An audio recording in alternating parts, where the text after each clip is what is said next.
district, we walked away. So they fixed the pipe enough that they had service, but they still had the same problem if a fire came down.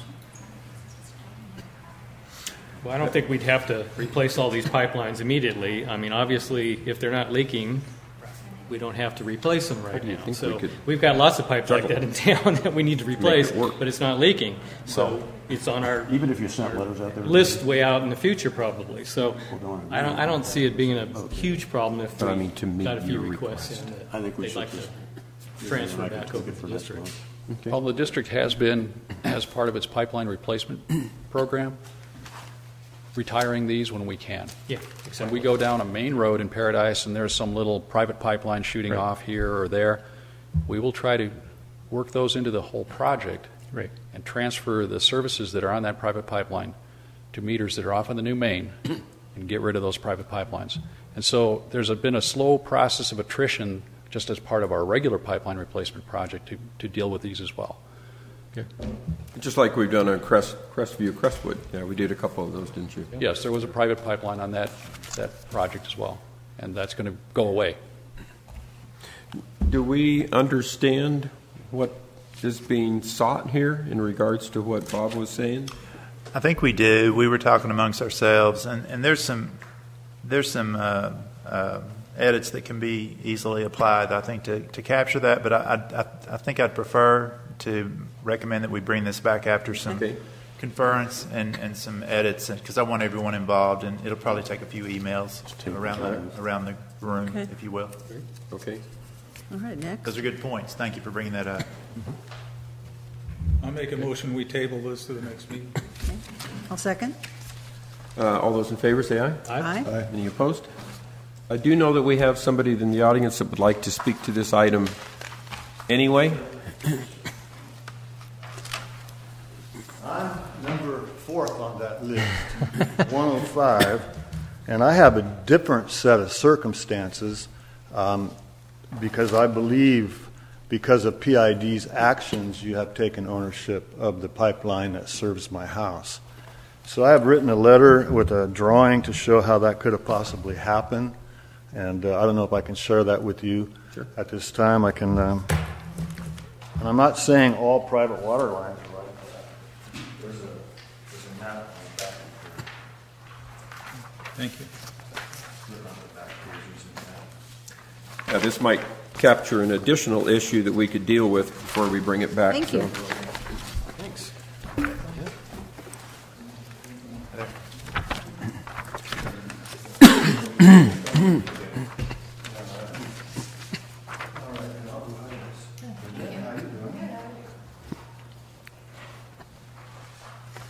And basically, Myers Lane is actually owned by PID. And you can see here in 1940, in the 40s, water pipeline was installed, private line to service 712 Myers, 699 Myers. Then in 1964, my house, 711 Myers, was constructed, and it's been alleged to me that PID went out and put in a short tap line off that 1940s line, put a meter on it. The lady at 712 Myers Lane complained, said, wait a minute, that's a private pipeline. PID, we need compensation for your use of our private pipeline.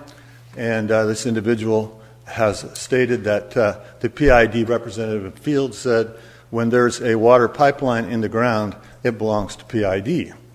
So, and when you consider that, I think 99.5% of your pipelines are owned by PID, it would be, you could presume that your pipeline that's metered by PID is owned by PID. There's no notice. There's just no agency. Then I found out in 2004, I believe it was, or 1994, PID actually owns the road. So at that time, you all graciously granted an easement for road and utility purposes to all the people on Myers Lane. And that would have been a great opportunity to put in a recorded document the private water line situation so that people would have notice.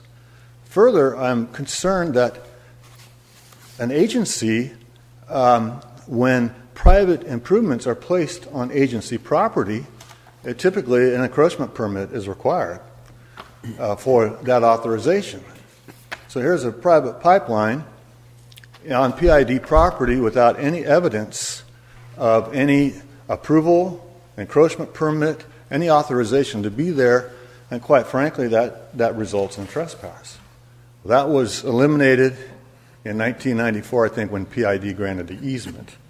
But so basically, I'm here to share with you that things happen like that, and I believe in this case, I'm talking about number 105 up there, is probably totally unique to every other case in here. But that is all I wanted to say. And if changes are not made to the policy and procedure manual, then I will be back. Well, you already have my letter stating that I would like that portion of the line that goes to my meter become PID's responsibility. And Dan, you wanted me to, if you don't mind, just share a little bit about these private roads for some background information. Back in the early 80s, back with Georgiana at PG&E, I worked in the land department, and there was a file at the PG&E land department of PID private roads. And PG&E had that file because when we needed easements for power and gas, if it was a PID road, we would have to get easement from PID, which we did many times. I became very curious as to why PID owned these roads. And so my research, talking with past PID employees, I came to what happened was that during the Depression, you got to remember that back in the 20s, there were not that many landowners. A lot of land, sections and sections of land for every landowner. Give you an example where Moore Road is, the ballparks, the horse arena, the fire station there. That was all PID property at one time. So what had happened is in the Depression, it's my understanding that people don't have much money, but government seems to always have a little bit of cash around. So PID, and I applaud your predecessors for this, went out and purchased by tax deed properties that were in default for lack of property tax payment. And then the really wonderful thing that PID did is they made a concentrated effort when the economy righted itself to deed back these parcels to the original owners. And when they did that, apparently they made a conscious decision at that time to accept out the private roads, and I can only conclude that that was to eliminate some of the need for easements and rights of way, because you have fee ownership. So you probably would do it a little different today, but that was the history on that. So, you happen to know how many miles approximately of roads PID owns? No, I was thinking about that. There's at least, as I recall, there was at least 10 roads in the town of Paradise, maybe some more. So anyway, that's the history behind Myers Lane. Yes, sir. So if your 1940s pipe breaks and you're supposed to fix it, are the three of you going to split the cost? I'm sure you probably haven't worked that out. Well, we would have to work that out, but my point would be is that 1940s pipe from the where it taps off on Graham Road to the tap line to my house and to the meter, I believe by PID's conduct and actions that they pretty much own that. If they own the road, then it seemed natural for them to own the pipeline. Well, and why there was no encroachment permit issued for private improvement on agency property, that's pretty much unheard of. So, Mr. Graham, do you feel like the language as it's proposed here meets your expectations? Does that give Well, it would meet, I believe, the expectations of these people. Like I suggest, I think I have a different case because I don't believe any of these other people, I have no knowledge, but are able to come out and show the actions that PID did over the years to result in possibly ownership, taking responsibility. Well, I'm happy to talk to you privately. Yes. Just give a call. Okay. But I don't think there's any disagreement here. Yeah. Right. Well, thank you for your time. Yes. Oh, sorry. Thank you. I asked for a map of PID owns property roads and everything several years ago from George.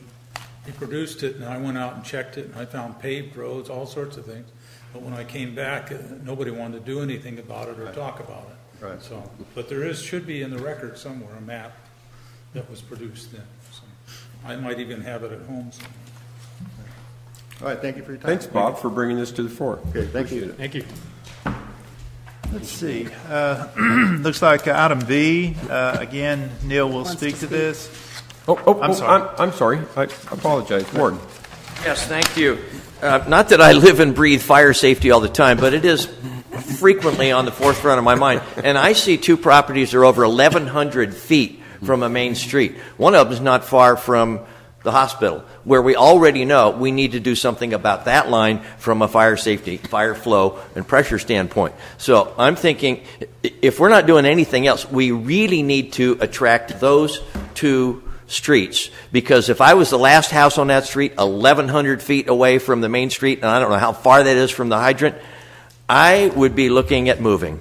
That's just not an attractive place to be at this point. Ward, we did talk at staff level about once this language is cleaned up and that we have a better clarity on ownership and et cetera, that we would include these lines into our overall matrix of pipeline that needs to be replaced, and then prioritize according to that, and then we would do some specific outreach for those particular sections, just so you know. Yeah, because if Mark hadn't said it, I was going to suggest that sometime in a future agenda we discuss the possibility of becoming proactive on it. Yes, So. Exactly. yeah, I think that's the right path. I guess I'm suggesting we walk before we run and identify, prioritize, and schedule. Good idea. I just want to compliment you guys on doing this. This is something it's been shoved under the door quite a few times. So I'm glad to hear the district's going to work at it and get a policy that everybody can work with. And Honestly, Neil brought this to me. I'll give credit to Neil. Bill, Neil brought this to me, and I'll give him the credit. I think Jim and Keith were also involved in the discussions, but yeah, we worked on it together. Thank you. The next item B has to do with the RFP that we had put out recently. We actually had resubmitted, re-advertised the request for proposals on this particular project, and we're happy with the outcome. I won't steal Neil's thunder. I'll let him give the detail. as much as Neil likes to speak in public, so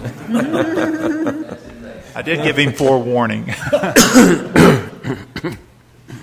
Yeah, so we were successful in getting 3 proposals for their request. What this work involves is at the Magalia Dam, there's an outlet works. It consists of a tall concrete tower, which then connects to a pipeline that passes through a rock knoll in between the 2 portions of the dam. And then that pipeline brings water to the treatment plant, and the pipeline sits on concrete cradles inside that tunnel that goes through the dam. And those cradles, every other one has a steel strap that goes across the top of the pipeline to hold it in place in case the earth jumps up and down enough to make the pipe leave the cradle. Those straps are held to the cradles by steel bolts, which are kind of like an L-shaped steel bolt. And Division of Safety of Dams has expressed concern about the acceptability of those bolts, whether they would stand up to a design earthquake. And they've directed us to investigate that. They gave us a period of 3 years to do that, and already I think a couple of years of that time frame have ticked by. We've been doing a lot of other things with respect to the dams, but this is something that's still on our list of things to do. And so we sent this out for investigation by a qualified consultant, and we requested proposals. We got 3 proposals. I believe you have in front of you a memo that lists those proposals, specifically the three companies and what the costs are. The proposal is in two parts. One, the first phase involves investigation of the strength of those bolts. The second phase is an optional phase which would only be called into effect if it turns out that the result of phase one is that those bolts are not sufficiently strong to resist an earthquake. So we would end up paying phase one for sure. Phase two, if it's determined that the bolts as they are right now would not meet the requirement to sufficiently secure the pipeline in the cradles. And so all three companies are good companies. You notice that one of them is significantly less expensive than the other two, and we don't really know of any reason why we wouldn't award it to the least expensive of the three proposers. And so I'd entertain any questions. Pretty straightforward. Yeah, pretty easy. I love the fact that it's a third half as much and a third as much. That's great. Yeah, I think Neil might have mentioned that we rebid this, we reopened this because we only got one response in the first round, and we felt confident that we would get better response this time at hopefully lower prices. Also, as to the language of the motion, if you could add to that, subject to legal review, please.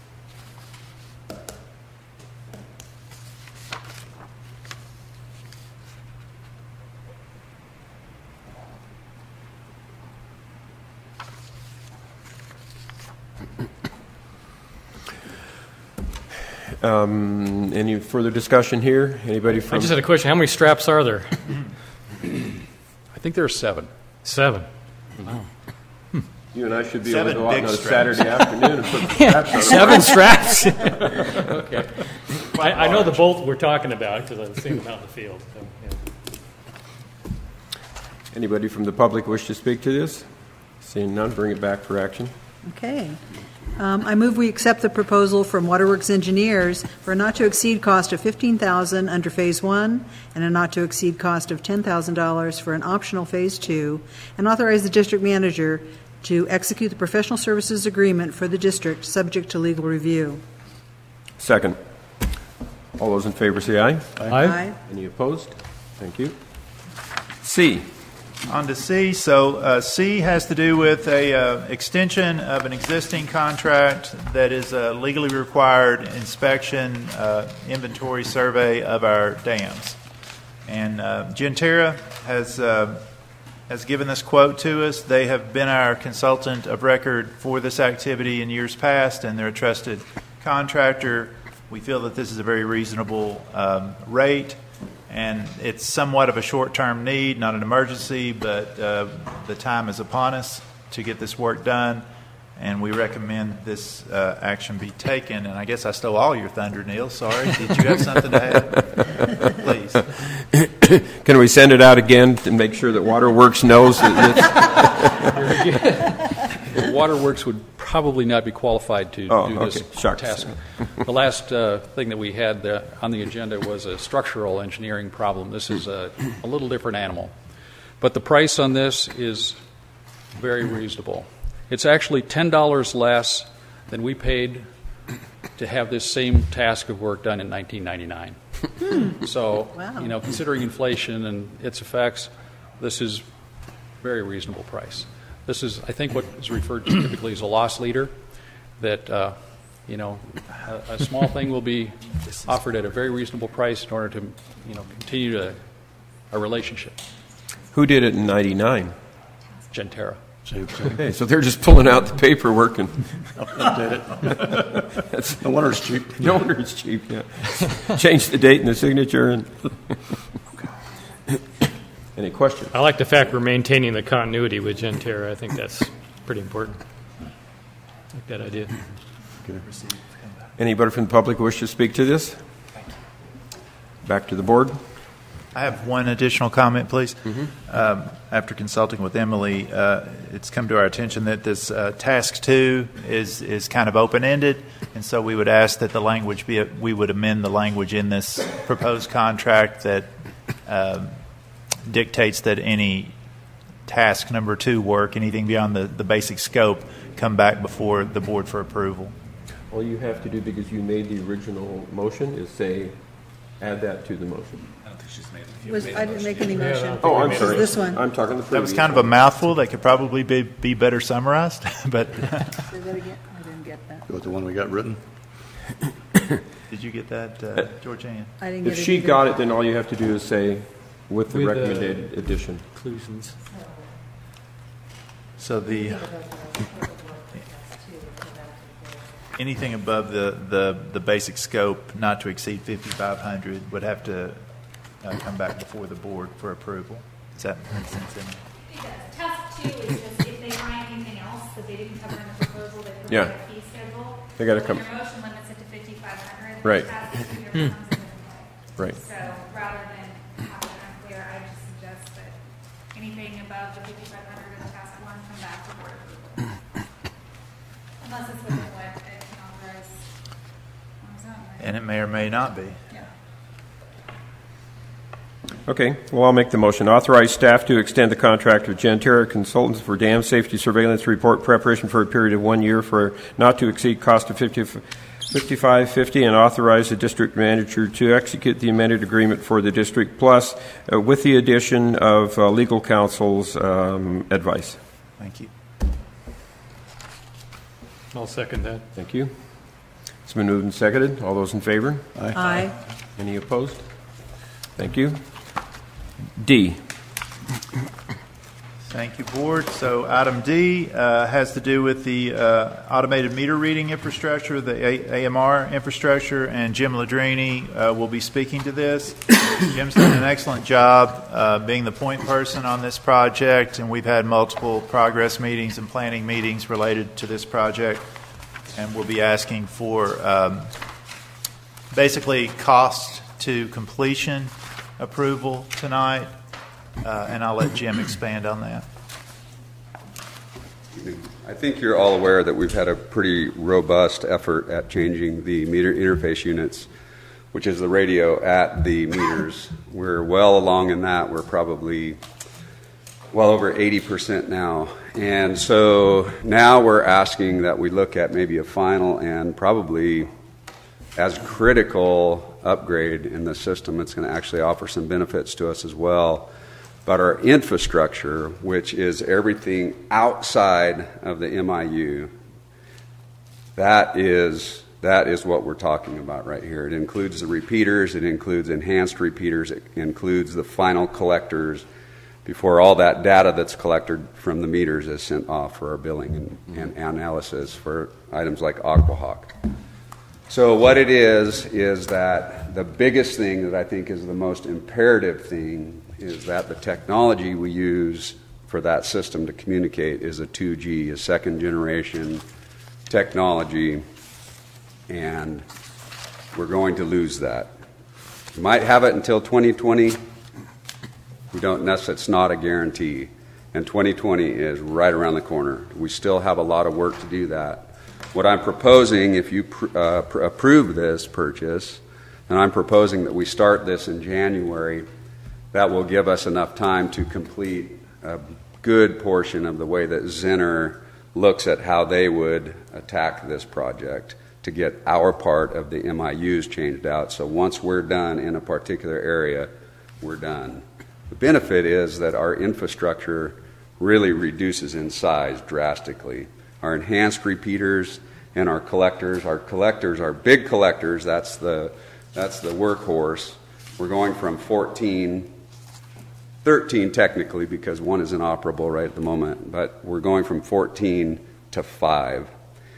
Probably going to reduce the amount of repeaters. You see them on the top of street signs all over the place.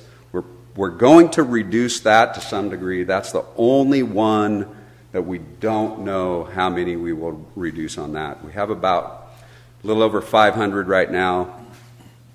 We'll see. I don't even want to speculate on how many we will reduce, but we will definitely do that.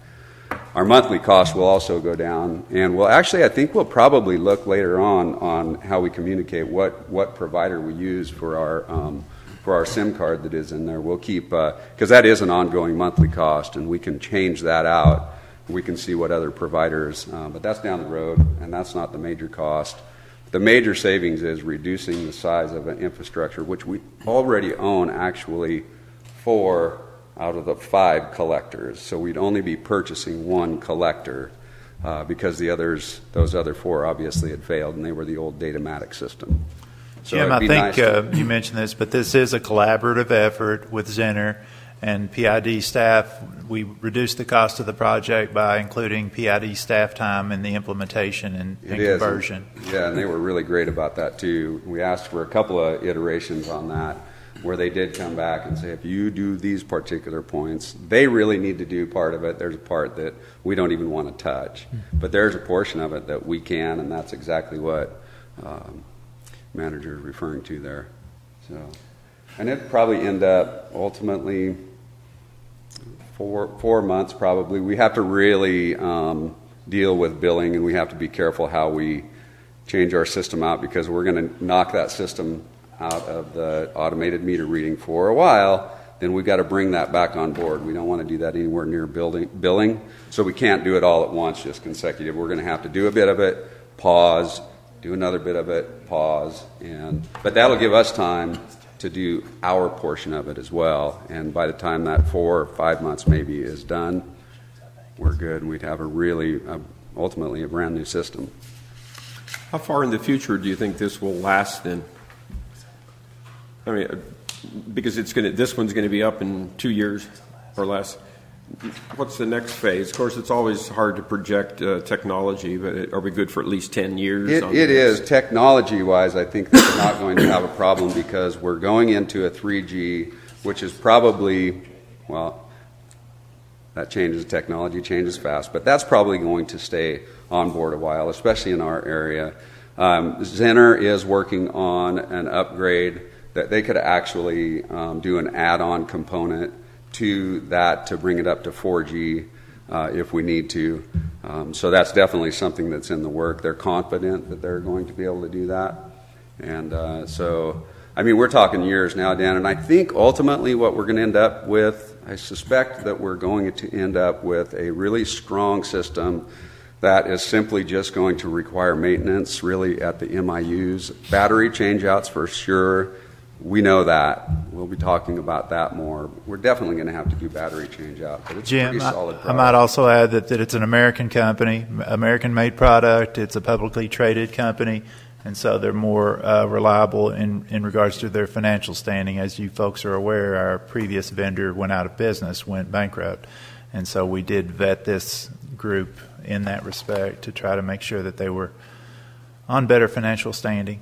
What's nice, too, with that particular thing that Manager Fortner's talking about right there is that the old system, they didn't own the infrastructure. They were leasing that technology, Datamatic was, and in this particular case, Zenner owns that, so everything is theirs. They aren't borrowing or leasing or anything like that, so that's another benefit to that. That's good to know. I have a question going back to when this was first installed. I thought we went more than 14 stations. Didn't we to get over the topography in the district as we installed that system? What was the major thing there, Bill, actually was the amount of fireflies.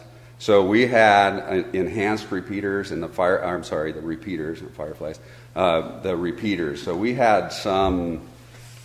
It might have been near, I know it was well over 600, maybe nearer 700 repeaters, and we actually brought that down. So they kind of overbuilt that because of topography. They were thinking because it's a line of sight kind of thing, right?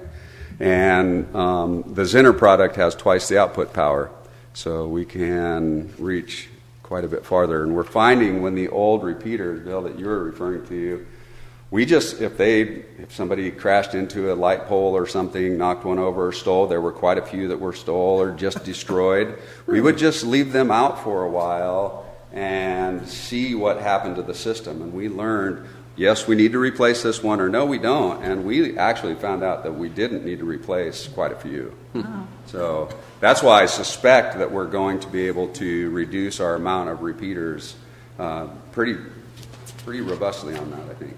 That sounds like it's going to pay for itself. I'm all for it. I was just interesting to note their project management and travel expense is 61% of the cost. I was noticing that, too. I'd like to have that travel budget. Well, again, we own 4 out of the 5 major components there. So but They're out I'm of for it. Texas, if I'm not mistaken. Texas, yes. And they stay in 5-star hotels and restaurants. Right. Well, in Paradise. Which Paradise is known for. Go ahead, Bill.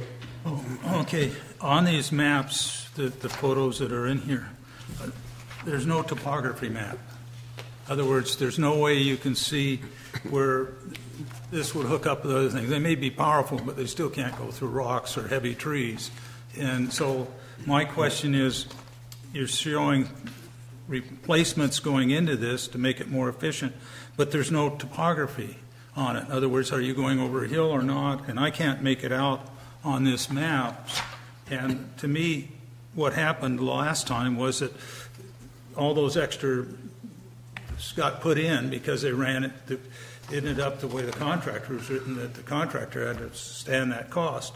But it was because of topography. And that's my concern here, because we've got all these circles and so forth, but it doesn't show any altitude or, as the topography goes, because that's why they're not straightened out. And if you take 15 out or 14 out and can replace with 5, I'm going to say, boy, you better be on the money on the topography. Right. And it's certainly not clear on there from that level, Bill, for sure. Zinner has taken that into account, and they're able to get into our system and see what is reporting from where, how those reads are taken from a starting point to an end point. And so that's where the repeater issue comes in. Everything that is on there, other than some of those that are removed, to be removed, are actually where they are now. Okay, some of those ACRs, that's just an enhanced repeater. They're being relocated to pick up smaller amounts of data. So they've looked into the topographical aspects of that when they developed this plan. And that's the reason the repeaters are the ones that are the iffy Have question. they actually been up here and seen how our land is and how we got all these small watersheds and up and down we go? We're not flat. That's Well, if it's a stronger signal, that's going to help tremendously, too. That helps. And again, they're placing the bulk of the infrastructure is placed in the same location. And in that regard, what I would explain is that we actually had two gateways, is what Datamatic called them, and they were the collectors. Zinner calls them a collector. We actually had one that went out at the fire station. We had 2 at the fire station. One failed. We actually took both of those out, and we're gathering now actually 3 times the read that 2 times the read that 2 of them were doing. Whoa. So it's actually a testament to that. Yeah, I'd just like to see a topography map. I don't want us to end up with what happened the last time. Well, wouldn't they cover it, though? Absolutely. Yeah, because if Absolutely. they cover it, they guarantee the system. That's will work that's their problem. Yeah, they guarantee the system If will it's work. in the contract, If it's their in, problem. yes. Aren't these repeaters GPS coordinated? I mean, don't they know where they're at? They do. So they already have that information, so they do know where.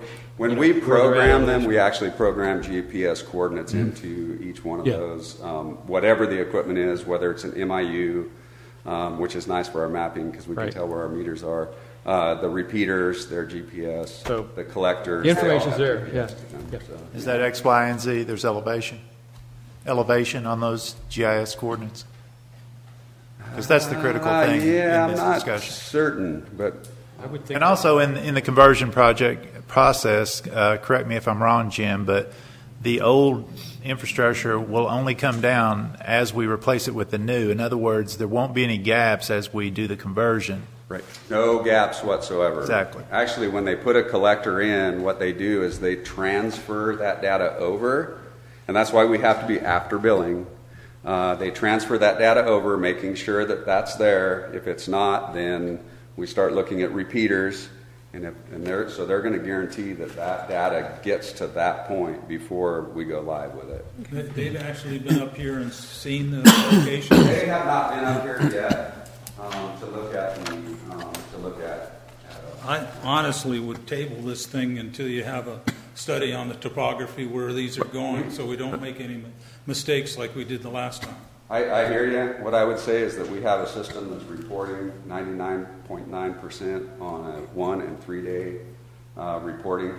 We've got a strong system right now.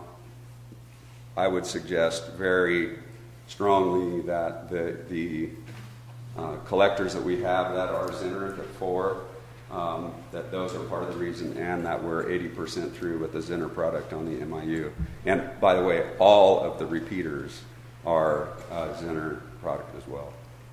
But it is a valid point. So as long as we know that they can't say, oh, sorry, we didn't figure on such and such, as long as they guarantee that when it's done, they guarantee it, works. and that's why they want to do it by sections, because they're looking at this and they're saying, this section is going to work before we move on. Right. So, okay. Well, let's be clear here. There's a guarantee of service, but the quote is very specific in the number of appurtenances. Very so specific. If changes come out, if there's increases to this cost and this scope, it would have to come before the board again for further approval beyond this scope. Mm-hmm. But I don't want the public to think that this is a guaranteed period, and they'll absorb any additional cost if they show up on site and, to Bill's point, say, well, we need 7 repeaters instead of 5. So I just want to be clear. But Okay. I think Bill's point is a valid point, but I don't share the level of your concern, Bill. I do recommend this. I assume these have a certain amount of overlap you were talking about? the collectors and everything. These repeaters, I mean, if one goes out, do the others kind of take over? They do. They're actually guided to report to a specific in a specific path. But if they can't get that path, they do overlap, and they can actually take another path. And if one goes out, you know it right away? We do. Yes, we do. And we monitor that every day. We do it from a report, a report, and from a map view. They're very good on their map view. We see it's red and green. If it's red, man, we got to go fix it. And if it's green, we're good. Right now, we're really green. And understand that this is an automated technology. It does not diminish the baseline accuracy of the actual meter. Still collects the data locally. Mm-hmm. So if we were to lose the entire automated system, we could go back and manually read our meters. We'd never lose that data. Sure. Locally. Thank you. Okay. Thank you. You're welcome. Thank you. Questions? Yes, thank you. Just for the sake of maybe somebody watching and others, can we ask in plain English, is this an enhancement to Aquahawk, and actually when done is going to cost us less? Sounds like it could be a small. It's the backbone of Aquahawk. It's the communication system and the automatic functionality of Aquahawk is a feature of this system.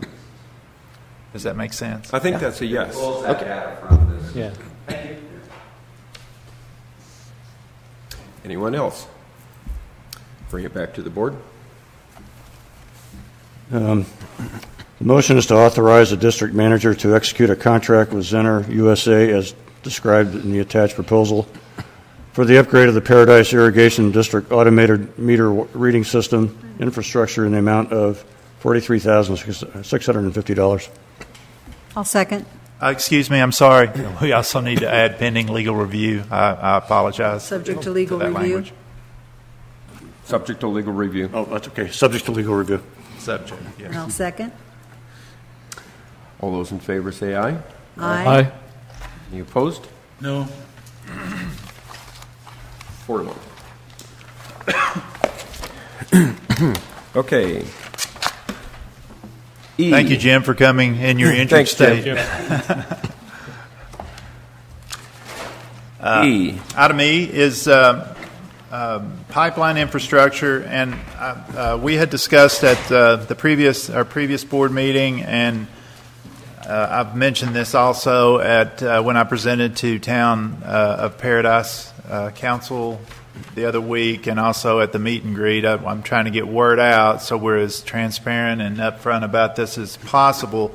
The potential for a line item, ultimately what would appear as a line item rate on our customers' bills that would reflect the activity of pipeline replacement, specifically the steel pipeline replacement that we have about 60 miles of line in our system, and we're working on somewhere between 100 and 200 year replacement schedule, far in excess of the useful life of the pipeline. We'd like to reduce that to, our recommendation is approximately a 50-year replacement schedule. We're trying not to be overly aggressive, but adequately aggressive in this replacement. It's been noted by staff and myself that the board has this goal in mind, and I share that goal as the manager.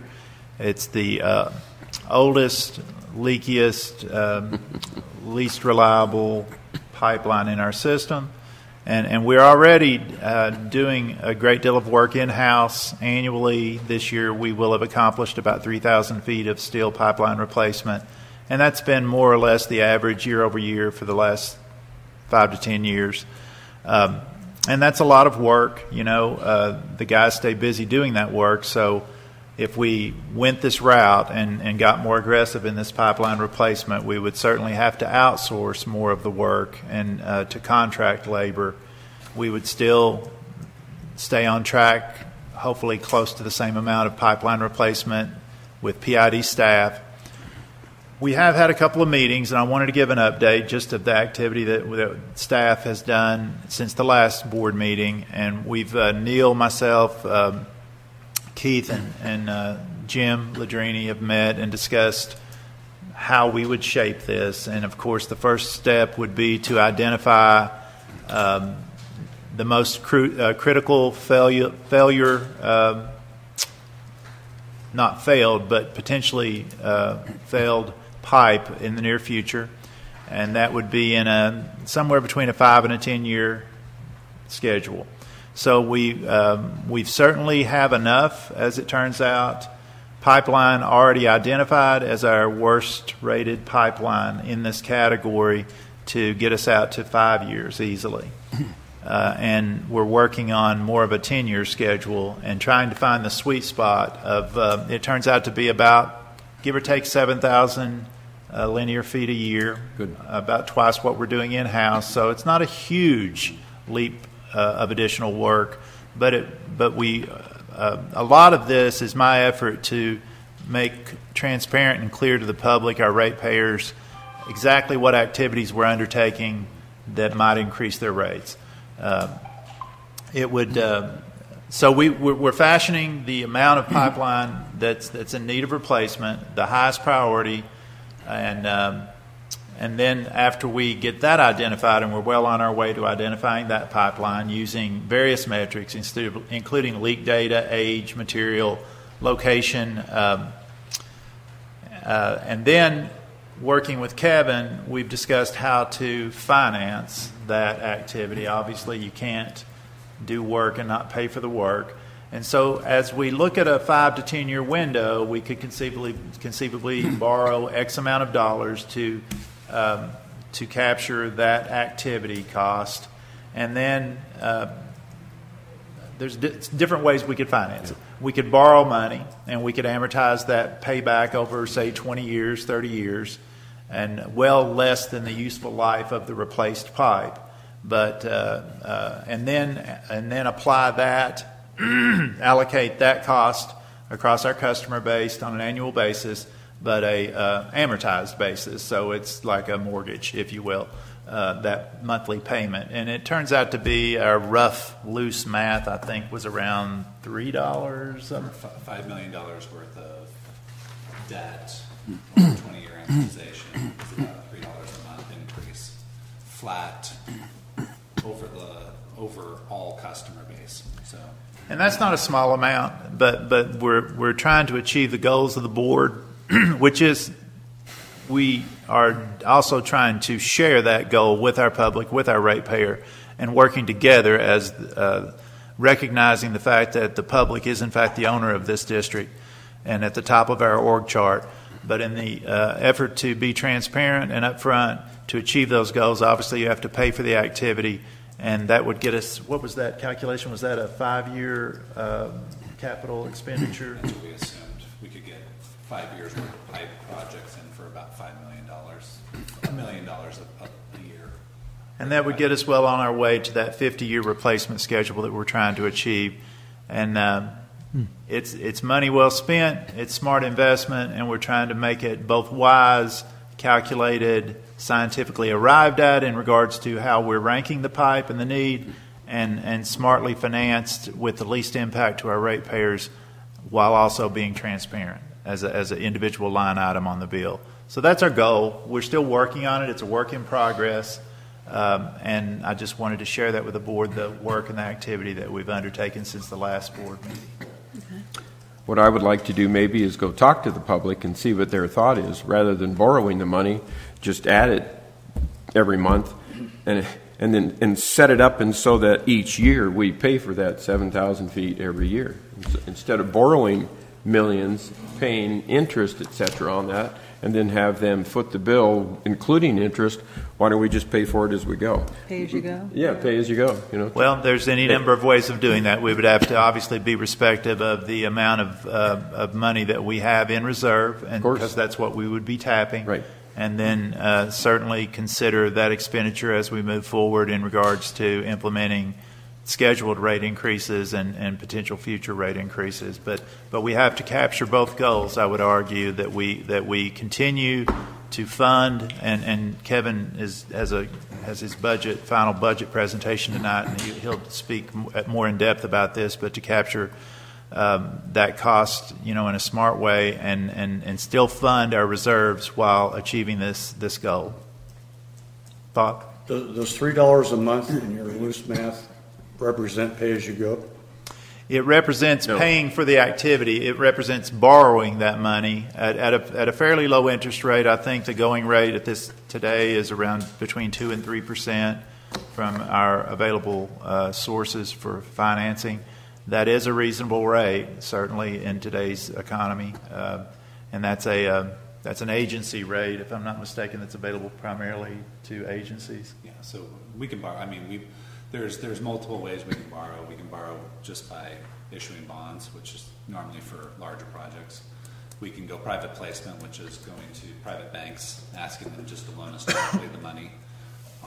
Or we can go to government agencies that deal in loaning monies to other government agencies. One of them is the iBank, the Infrastructure Bank of California. This is like a project. So does $3 represent your monthly payment on this loan? Yeah. Okay, yes. How much are you going to borrow? That's the debt service. Yes, sir. So that's a $5 million. $5 million. Okay, so $3 will get you $5 million. Okay. But that's over 20 years. 20 years. Yeah, so you'll never pay catch it off. up. You're always getting. You're always going in the hole greater. Our plan was to reassess certainly before the next 5-year cycle of capital work and determine whether the board still supports that level of activity or not.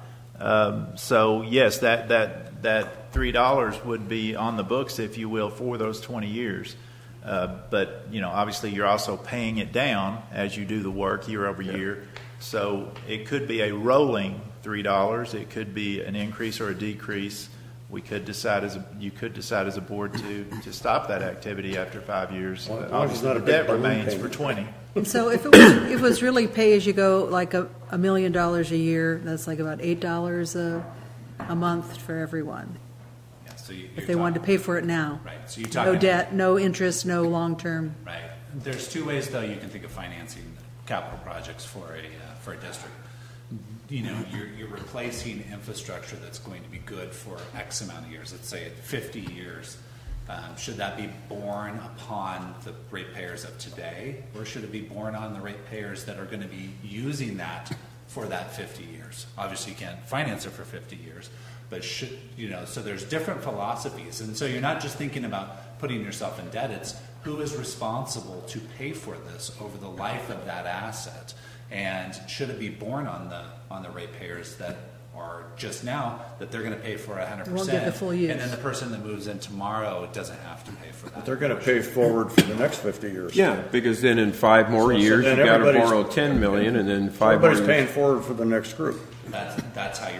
Those are the borrowing philosophies that you got to think about. I'm not saying one's right and one's Right, wrong. right. I'm Just just trying to telling give us. you a different perspective Yeah, of that. Borrowing's not always bad based on the philosophy that you undertake of who's paying for this asset, right? Well, we're using pipe that somebody else paid for before us. I mean, it doesn't really matter. I don't think you'll have a Well, the problem. pipe, but you have to understand that pipe that we're using is actually beyond its failure rate, so it's beyond its useful life. So, but I'm using it and I'm not paying for it. Somebody else paid for it. You're correct. You're correct. So that really fits the argument of borrowing the money, because you're not paying for something you're using. We're saying make it more equitable over time. I mean, as an argument for the borrowing for folks who are using it in the future. Right. But I'm not going to complain to pay for a pipe that's going to last 50 years and I'm going to be dead in 10. Yeah. It doesn't. I mean, that's just socialism, whatever you want, but that's just part of doing business. Yeah, it's the intricacies of financing. But the one thing that's assured is that you have to pay for what you do. Sooner or later. So how do we pay for it is the question. Yeah. And we're discussing that. So, yeah, that's why we're trying to open this up for discussion and get input and I mean, it's truly a board decision on how you finance it. Yeah. And we could finance it for less than 20 years if we chose, Sure. right? To maybe get a sweet spot in there. So Or not more. $8, not $3, but something. 20 is a sweet spot because that's where you open up a lot of your financing. When you go to 30, some people shut down on over 20. So a lot of banks won't go over 20. I was thinking of 10 instead of 20. But if you go to 10, you're going to open up everybody. Everybody loves 10 years and 5s and all Get those paid other grades. early. Yeah, so you could. And you'll probably get a lower interest rate, but you're still going to have a higher monthly payment. Right. Yeah. I did a 20-year mortgage. The payments are higher. Yes, they are. I did 15. Yeah, me too, 15.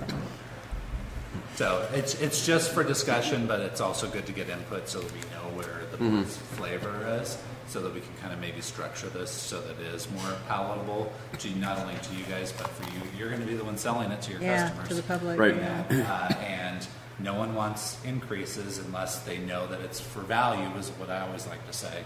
So we got to promote the value of what they're paying for, because they're going to be at the end of the day, they're the ones paying for it.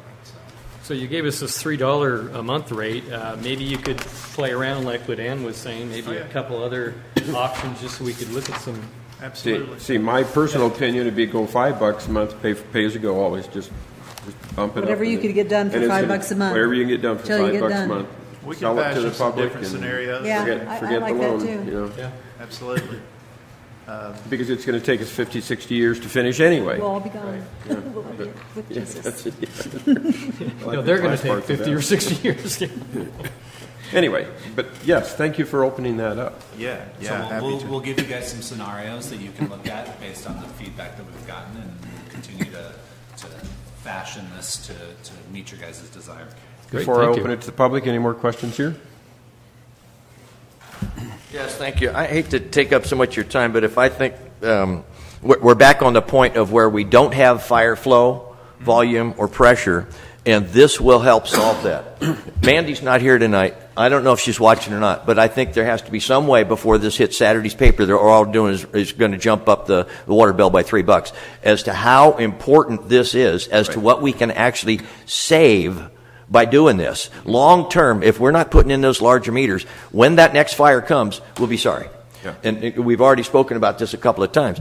But the point is that sometimes our press messes things up. And I would hope that either by email or hand-delivered letter, she gets it as straight as possible before Saturday's paper that this is absolutely necessary for us to do. And whether it's $3 a month or $5 a month, I think when we explain this right, and this is for the safety of our town, by being able to get these larger pipes in and larger hydrants in to satisfy the fire department, long term, our citizens will understand we're working towards getting out of penalty level 8 for fire insurance rating down to 7, where at my house I'd be saving $155 every year on my fire insurance premium, just going from 8 to 7. We got a ways to go, but this is part of it. And the people that work towards that, they need to know that's what we're working for with our water company, is to get that water available, and the fire department's going to love you for it. Let's get it done as quickly as possible. Another approach might be some kind of fire flow grant for disadvantaged community. Yeah, we have discussed that, and Ward, you make a great point, and I'm sorry I didn't make the point myself, because that was certainly part of our discussion with Neil and myself and Keith and Jim about these first projects are all, the first three are all fire related, fire safe related. I could go into specifics, but we're running long. Yeah, if that's the primary promoter on those, yes. That's great. Yeah. Yes, and perhaps there's some grant money. We'll look into that. But just like Ward said in regards to Tom Kelly, who pushes this all the time, this might be an aspect that we can promote in our proposing of all of this. Is look, you said $160 a year. Wow, how much is that a month? Yeah, your $5. There you go. There's go. I mean, that's $5 right there. It's yeah. Way big reduction. It's not the only thing we need to do to get down. Multiple factors. Yeah, cut down all the trees will help too. Okay. Motion. Oh, no, that's information. And we are not paying attention. F. So F is, the topic is the PID demonstration garden, and this is actually a Community Relations Committee subject, but I think perhaps Ward and others might have some comments here. I apologize for good. Thanks, Ward. The support letter I just got this afternoon, which I think is an important element of this. But it goes to what we had spoke about before, so how we can best provide education from our demonstration garden when it comes to fire-wise landscaping and how we reach that. So this is a drawing of what we would consider a sample wall of a building that would be displayed in our garden, sort of behind where that yellow line and tape is right now, past the pine tree back there. We have plenty of room. We think that we have enough people that could volunteer labor and materials, no cost to PID other than loaning the land to us, and have enough information there that what this would be educational to people about what fire-wise landscaping looks like. We already have some plant-wise, it's a demonstration, but the concern from the Fire Safe Council and our fire department is, what do you have within 5 feet of your building? Do you have 5 feet of defensible space? And too many of our properties, they just love the rosemary right next to the house, underneath the bedroom window, because it brings in such a great smell. That is a gas plant, according to the fire department. When the hot embers go in it, it's whoosh. All plants burn. But some are safer than others, and some should definitely be outside of that 5-foot zone that's right next to the structure, which is where they consider it the most critical, defensible space. What we've learned with the Santa Rosa in October and the Reading issue the last couple of months is landscaping makes a huge difference as to what the fire department can do when they have to fight a fire in a residential neighborhood. They are trained to recognize certain kinds of plantings and associations of plantings to structures to be able to say, we can't save that house, we can't save that house, we can't save that, we can save that one. So they're not dividing their resources, they're going to where their efforts will prevail. And frankly, being able to do this on our property here where we already have a garden that is educational and add this element to it, if it doesn't cost our water company anything and our ratepayers say, wow, it's a great idea, it doesn't cost me anymore, and I have something that I can show up, I think we should do it. And you can see that by the support letter I got here, I just got it this afternoon, I would have liked to provide this to you sooner, but they've been swamped with stuff. The Butte County Fire Safe Council is absolutely in favor of this, and they'll provide any assistance that we would like, signage help, language help, different constraints for building materials and plantings and pathways as well. So they're ready to jump on board however we go forward with this. Thank you for your time. Thanks, Ward. Yeah, just what we needed. Thank you, Ward. Not to get too specific, thank you, Ward, but we also talked about the physical location if we agree to that, and I was thinking, well, it's kind of hard to describe, but up against the towards our neighbor's property, up against that fence line, to kind of keep more accessibility of what is left of that area for future, stuff. But it's still very visible. If we put it against the fence, well, then maybe the homeless people won't move in behind it. Never mind. Beautiful idea. Thank you, Ward. Yeah, thank you. Is there anything we need to do on this to proceed? Well, I guess you'll need to make a motion to support the activity. I don't have any language suggested for the motion. What's the next step? It'll go back to the Community Relations Committee. Yeah, we'll make it happen. We already are in support of the project. Yeah. So we just wanted board approval to go ahead with it. Okay. So is there a budget, or is this all volunteer? I mean, won't cost PID. That's what I was under the impression. So we'll go. The motion, I guess, would be to take it back to the committee for implementation. Yeah. I move we. Yeah, that's what they said. I'm sorry. At no cost. Yeah, I move we kick this back to the committee and proceed as soon as we can on this. At no cost. I'll second that. Okay, at no cost. We already said no cost. All those in favor? Aye. Aye. Any opposed? Thank you very much. G. So G is the sponsorship of a PID historical building at the Gold Nugget Museum. Mickey's name is on this, but she and I have discussed this at length. Basically, what it comes down to is in the past, there's been some historic items that were donated to the Gold Nugget Museum related to PID stuff. Basically, from what I understand, there's some sections of pipe. There's some office furniture from the original PID manager's office and some dictaphone type equipment. That's historic. I don't know the history of why PID at whatever point donated that stuff to the museum, but they're not presently displaying it. It's in storage, and so they have made a recommendation to us for consideration of PID supporting $5,000 worth of activity, and that activity would go towards the purchase of a small building. Sort of like a storage building, but maybe a little more rustic with a little porch on the front of it. And they would set up a replica of the old manager's office and those other items that have been donated. I personally am indifferent or probably a little negative on this, but I don't know the temperature of the community or the board, so I defer to the board for conversation. Well, they get a lot of visitors there. It'd be a lot of exposure, and they have a lot of events there. I think I can't see how it could hurt. Bill, you have any history on this? Do you know anything? I haven't been here that long. Oh, yeah. I wasn't insinuating you're as old as dirt. No, yeah, sorry. I know.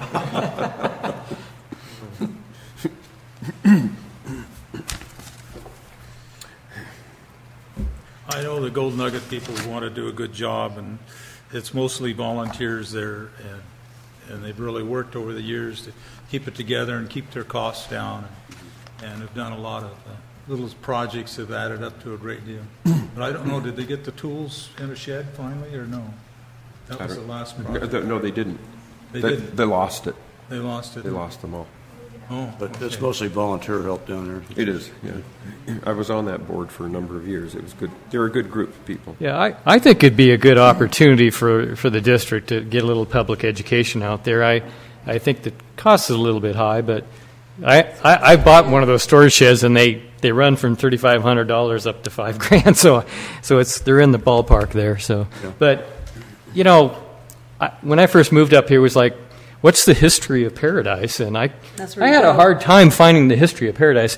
And this water district is an integral part of the history of Paradise, at least the modern history of Paradise. So I kind of like the idea. I think it's valid. But I'll defer to the board if you guys want to. If it was $2,500, I'd be happy. But it's $5,000. That's a little pricey for me. There was also some discussion about whether we should buy our own building and put it out in the back parking lot and have our own little mini museum. Into the garden?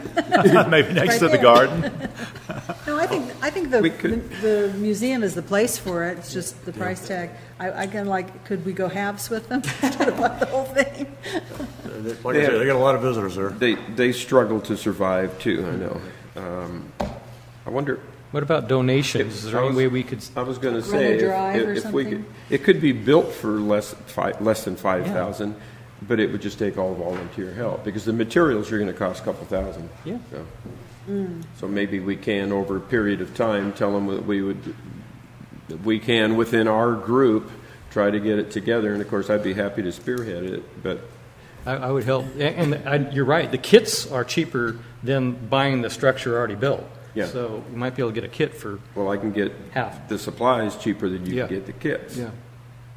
The problem is they'll go down to Pearson and Clark where those sheds are already built. Yeah. And I think that you pay a lot more for those. Oh, yeah, that's so. Yeah, that's what they're That's doing. what we're talking See, that's about. what they're planning on doing that. They're Yeah, planning you on might want buying to change this motion to you approve it before you just issue them a check.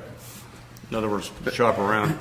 Could we, I was on the museum board. In fact, I helped build the museum, and they're all good friends down there. May I go down and talk to them? Can we bring this back? May I talk to them and see if they would mind working with us and allowing us over a period of several months to build the thing? And to be clear, the museum brought this to us, and, Yes. and it was a nice way to bring it to us because our things are not being displayed, Right.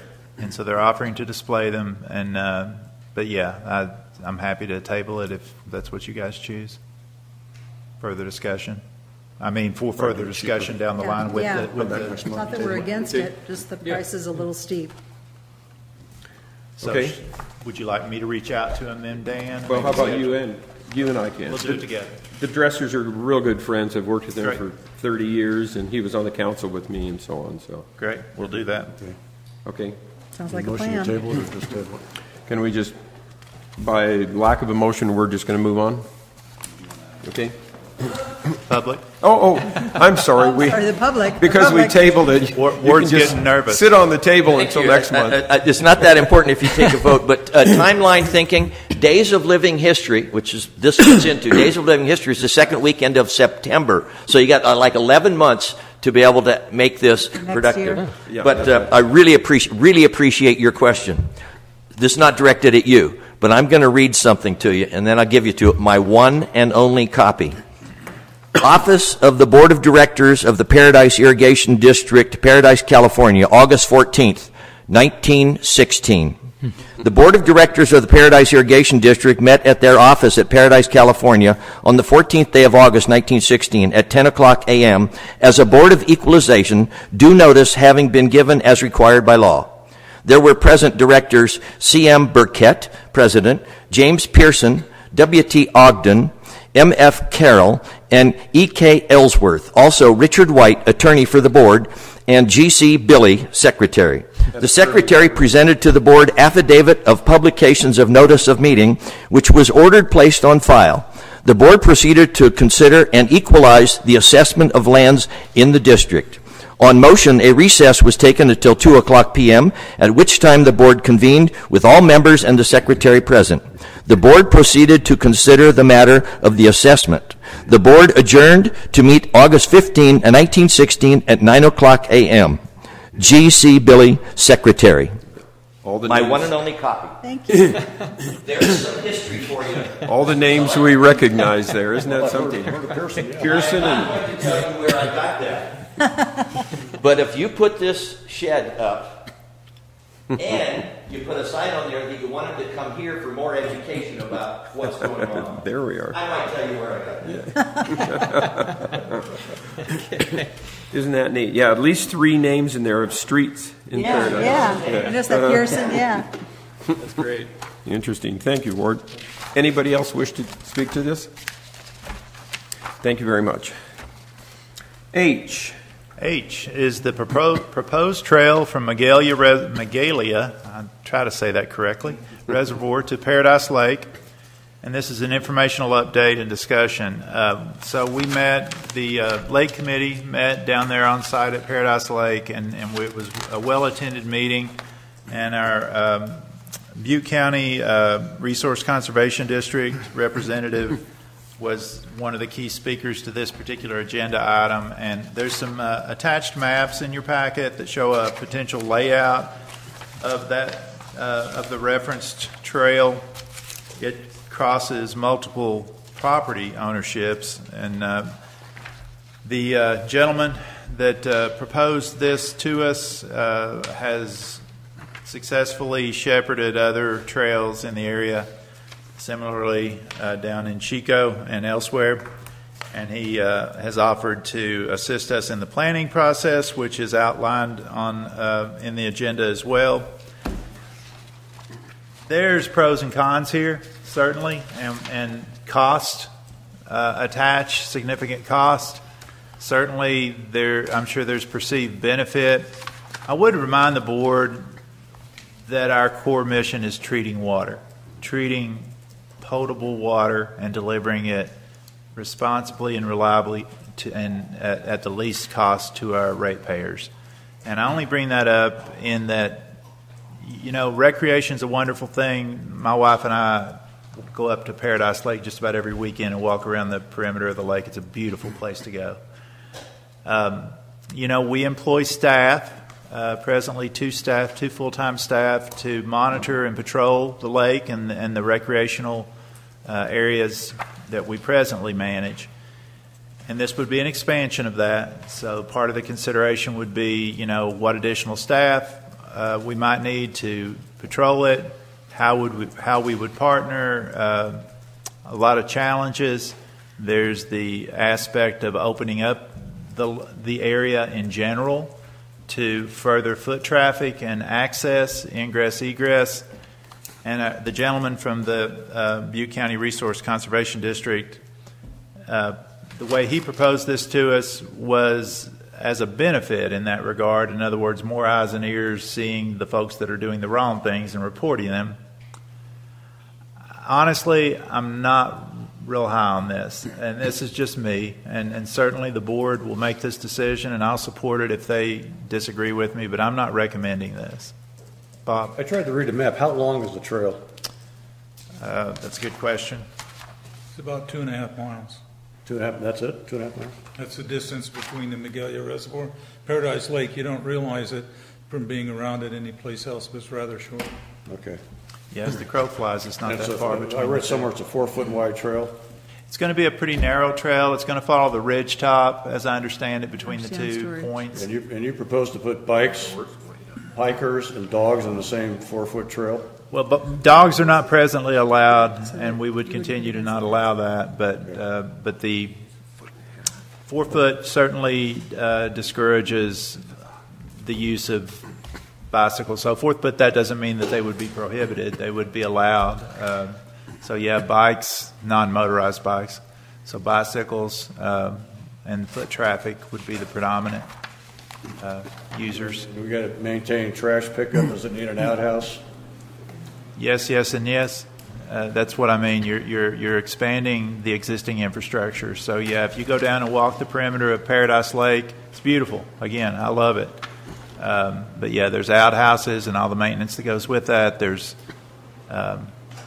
it's an expansion of the recreation around the lake, and again, that's not our core mission. So, why would there have to be outhouses when you go over many places through the redwoods? You can walk for 10 miles and there's not an outhouse. Paradise Lake has them. I'm just wondering if that's going to be a policy. Honestly, I don't recall that coming up, but I just assumed. I think they were just going to be at the parking areas. We might have a parking lot. Trailhead, yeah. That's where any kind of. Okay, but that's something you got to maintain.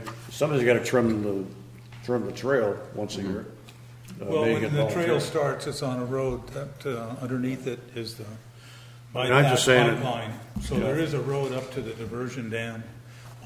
That could be adapted into it. I had a phone call this afternoon from Supervisor Teeter.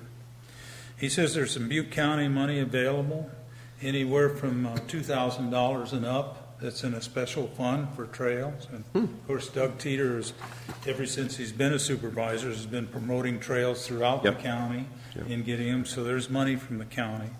Then talking to Wade and other trail enthusiasts, and they feel that a lot volunteers and money can be raised to build the trail, pay for the CEQA, and even one of my sons who works down at Bidwell Park has said there's people down there, they want more trails, they'll gladly support it. Part of it is we're losing the PG&E trails on the flumes and so on. Flumes, yeah, and of course they may sell it and the new owners may have their own idea on that, but at any rate, so there's money out there from the community to support this. There's also can be volunteers, like we have other volunteers for things like this, can be set up. I think it's a doable thing that will enhance the public relations of the district. It'll enhance our control of homeless people, and like what we recently had with $10,000 plus damage to the bypass dam there with the screens that go over it, specially made screens, make sure dirt doesn't accumulate and leaves in the water as it's being diverted. And we visited that when we were on this tour. Half of the thing is up, and the other half has got to be finished to try to exclude whoever the characters were. Now, these people come down, whether we do this or not, the people wander down from the homes up above on that side of the reservoir. And for years when I've gone up there and walked around this side, if you look at the map up there on the wall in Magalia, on this side there's no trails. There's a deer trail that you can walk. On the other side there's homes. And you'll see people trespassing, fishing, coming down there and so forth. Not very good fishing as far as quality, and we've never, since I've been around, put any fish in there. A lot of them are suckers. But at any rate, it's already being trespassed. And going up above, you go through woods, and I've been up at that little diversion dam when there's hardly anybody around. There was about 10 of us there that day. So there was no ducks or anything there. They'd gone as soon as they heard the crowd coming. But I've gone up there and seen the ducks because that little diversion dam has created a pond behind it. And so it's enhanced the fishing and the wildlife in there. I just think it's something we can gain two ways. One, we can gain better control on access to it. One of the things they've had to do in the last year is somebody had set up barbecues down there, and they actually found them and had to get the people out. And if you have the trail with the public using the trail, there's those kinds of trespasses should go way down. Besides having another sets of eyes, like we found out this evening when they told us about the nest that's up above on Magalia. So that would help us with the 2 men. The size of the trail is not very big, is what the initial proposal is. On your map, the information here, it actually shows the trail, or an idea. It's not going to be exactly where it goes, but it's a dotted line. It starts down below the dam and goes up the side. You see the dotted line on both photos. So that gives you an idea. It would go from Magalia Reservoir up to Paradise Lake to the picnic area up there. And that'd be the star either way, up and down. So is it up and back trail, or does it connect to the other trails? There's hardly any trails in there that I know of, other than people walking down the hillside. Okay, but that's it. I mean, that's the trail. You start, you go up, you go back. Yeah, you go up or go back, or leave one car one end or the other, and whatever way you want to manage your expedition up and down the trail. They have walked it a year or so ago. They actually walked this and went through it. The fellow from the Butte County RCD, and he's doing trails all over the county for different projects for different people. A lot of that is because of Doug Teeter's work, working with the county government to get more trails. Of course, Doug wants a motorcycle to go up and down it, but he wasn't talking about that this afternoon. He just said, well, I've got this money, I think I can get more, but it has to go through the board with the county. But he knows where the money is, and if we go have some interest in this, there's a source of county money. And then if we set it up in such a way that we do like we did with the garden, give us some sort of name to it for contributions, and work through it slowly. It isn't an overnight project, just like the garden wasn't. It took almost 3 years to get that done. So something like that can work for us. I think it'll enhance the district and the customers we have in the district. Most of the maps, you can see some of it's on public lands that we don't control. Most of it is on our own. You can see on the pages where they mark out PID ownership, most of the trail is there. They move it up the hill from the road a little bit, and as you go through this forest, you'll find in some places we have stands, 100-year-old ponderosa pines with very little brush under them. And other places we have thick brush, and it would have to have more work done there. And as you go up, I've never been above the diversion dam, so I don't know what all. I'm guessing that brush, but there should be some big trees in there too. So you have something that's quite pretty. Could be added to the deal. I think it actually might end up saving us some problems, because as people, when they come in with barbecues into the woods, and they're not controlling, that's where we could get a fire, and eventually we're going to have to move up there with clearing brush, working hopefully with the money that Fire Safe Council gets. So I got a question for you, Bill. Do you know if the CCC does this kind of thing anymore? I know that they used to all the time. I knew some of the previous management, and they did that. I'm going to try to go to the Butte County RCD meeting tomorrow. I'm an associate director in that meeting, but I don't have any votes or anything like that.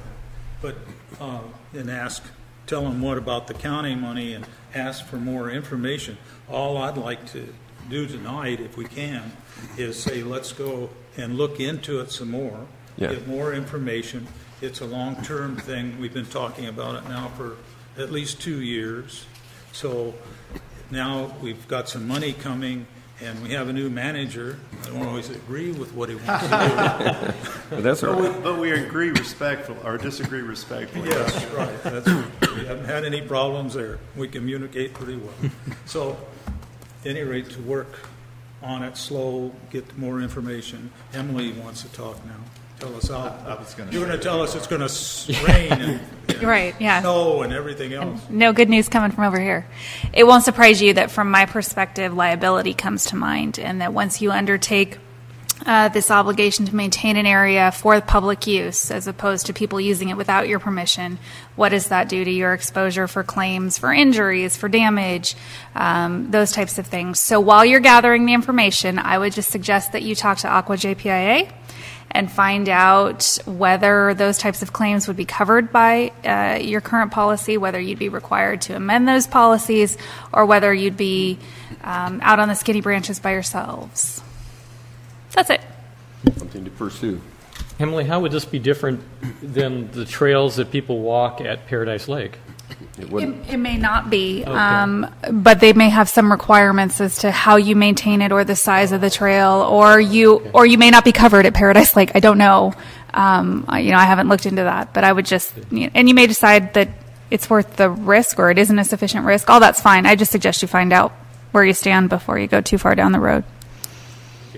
I personally am totally in favor of it. It'd be terrific to have another trail. But yeah, I'm for putting the brakes on. Let's get more information. I was shocked at the sticker price. Of course, I never understand why government charges so terribly much for a CEQA report and so on. Well, I like the idea too, And Dan. I'd like maybe like a drone flyover or something, because I have never been here and I can't even picture it in my head. And is there a parking lot they can start at, and then their car could be at the other or whatever? Or I mean, I don't know how it's all going to work. Yeah, and there was talk about a feeder trail possibly in the future that would come down from the Pines. A midway kind of feeder trail. Well, so there's that's a road possibility that comes too. down from the Pines that we have a locked gate on because of the trespass problems that when we didn't put that in. That was built to get to the diversion dam in part. So there is other accessibility, but that's why I say all I'd like to see is that we keep Start working on investigating it. get more information. Maybe you could do something like one Because leg at a a lot of time or a things- smaller scale. There's been That's two manageable. Forest Service surveys that are on record for this district Already, that yeah. we paid for. Both of them, I think, through the NRCS. But they give you the woods, where the timber is, and all of the inputs there. And so some of the expenses he's showing on here, new survey, USF, United States Forest Service, and BLM, I think we got that already covered, at least in those surveys. They're only a few years old. That's one thing dealing with the forest. It's not going to change overnight unless you put a match to it. Any further questions from the board? I know we have people from the audience that would like to address this, so please come forward.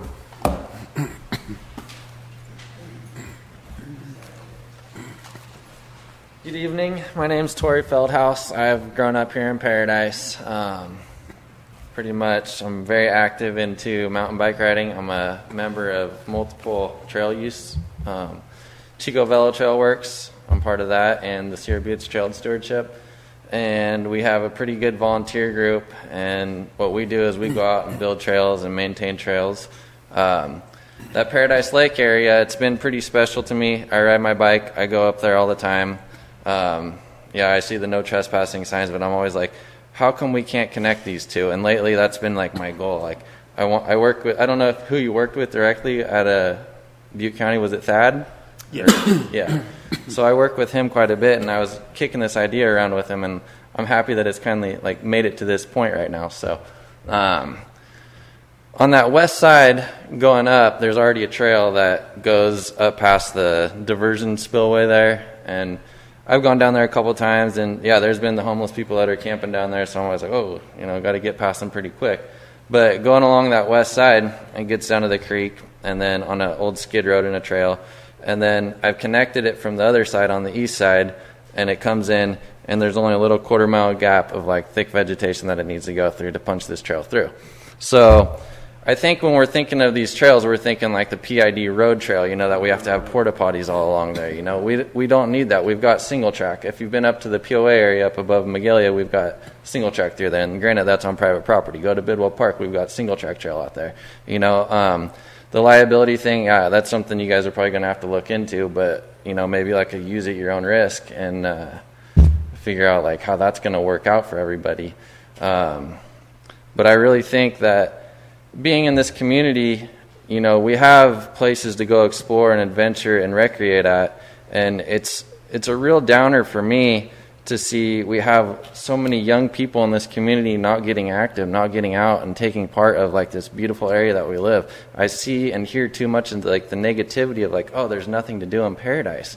Like there's so much to do here, and I think we really need to like expand our opportunities, and like anything like this that comes about, like I want to see this happen and go through, just to have more recreational opportunities for us out there. So it can be done, and just seeing like all this, I've been trained on building trail recently, and the trail building and the maintenance, there's volunteers that can come out and do that. And it's just like working with those groups and pulling it together and making it happen. And I think your biggest expense, is definitely going to be like the SEPA and NEPA stuff there. So that, and I know there's grants available too, so we can definitely look into that. So thank you. Very much. Yeah. I know my kids are kind of your age. These ride skateboards and bikes with you, Palmer. And they cut miles of trails back through the hills here everywhere. Oh, yeah. They just spent every evening and weekends cutting trails. Yeah. I know that at least one of them would come and participate. So. Yeah, definitely. All right, thank you. Thank you. I just wanted to ask something. My name is Kyle Riddle. I recently moved up to Paradise in February from the Chico area, and I met Tori, and he's kind of shown me a lot of the trails and a lot of the recreational activities that are out here. But the biggest problem I've had is two things. One, you don't really know where they are, even though they're all over the place, and like Tori kind of hinted, there's trails that are there that might not be sanctioned. But so that's kind of a gray area that you might not want to be into. And then getting others to come and kind of move into this area, they want those trails. And the second is the homeless population and the dangers of being in those areas. So POA, there's great trails out there, but there's always that kind of issue of, what am I going to run into? Do I have mace? Do I have this? Do I have that? But having folks like us out there, we're going to be out there saying, hey, let's call the cops on this person. Let's tell someone else there's someone out there, so that when homeless populations do come in, they're going to be like, well, maybe this isn't a great area to be in anymore, because now there's people going through here all the time, and they might move out. So just something to think about. And this trail and this section would make it so that we'll bike from Paradise up there, and then there's bike path all the way to pretty much the New Magalia or Old Magalia, where it goes past the pet cemetery and down. And then once you get there, it's okay, where do I go? And this would make it so that, other youth that, might want to participate in recreational activities instead of doing other things that aren't advised, they can go and bike all the way from Paradise, all the way from Magalia to Paradise Lake, and then go fishing, go kayaking, do things that would support, a healthy kind of, healthy activities. And then for the funds, something I know you cost money to park at Paradise Lake. Maybe there's some way to have a little parking lot or something where people would pay to park at Magalia Reservoir and then go up that way to kind of supplement some of the money that it costs. So, thank you. Thanks, Thank Kyle. you. Thanks, Scott. Yeah.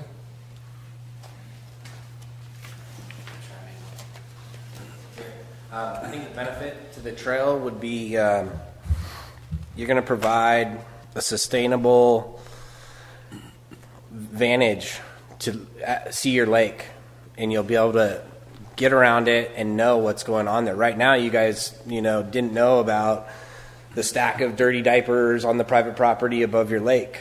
Us cyclists are there. That crude dump it's awful.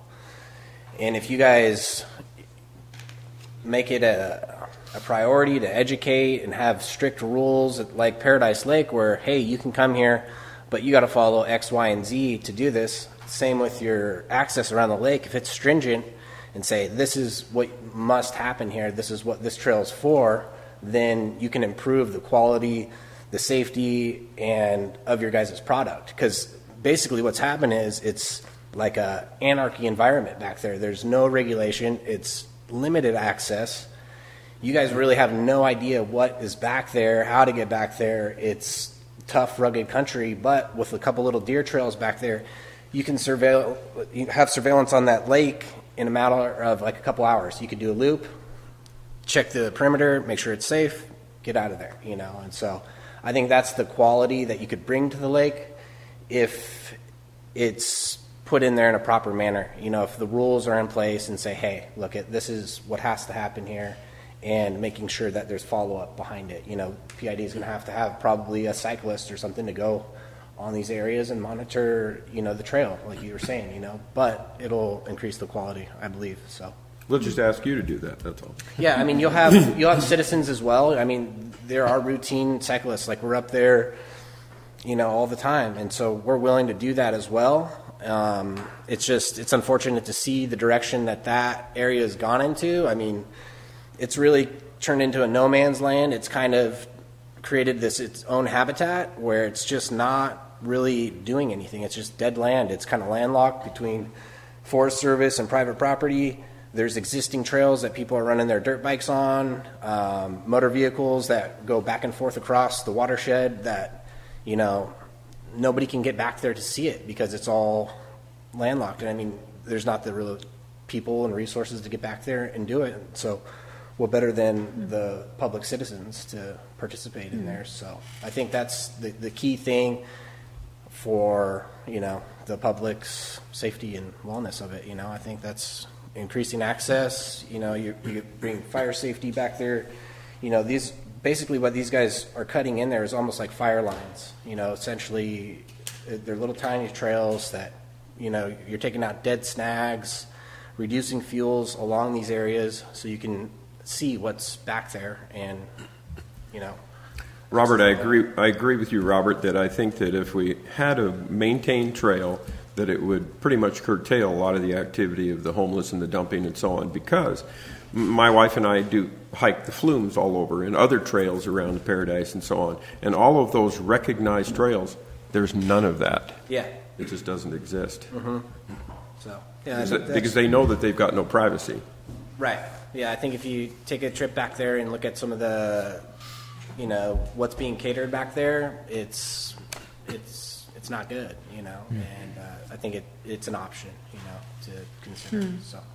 Well, it's good to know that we have people from the public who would come and help support, and because of the lack of funds on our part and not wanting to charge the ratepayers for something like this, if we can do it on a long-term volunteer basis, which I think it could be done, it could fly. So. Yeah, I think it's just a matter of just kind of giving a word of approval to say, okay, we can maintain a path through here. It's a matter of using, organic methods. We're using rakes and shovels. We're not taking power tools. We're not taking a tractor.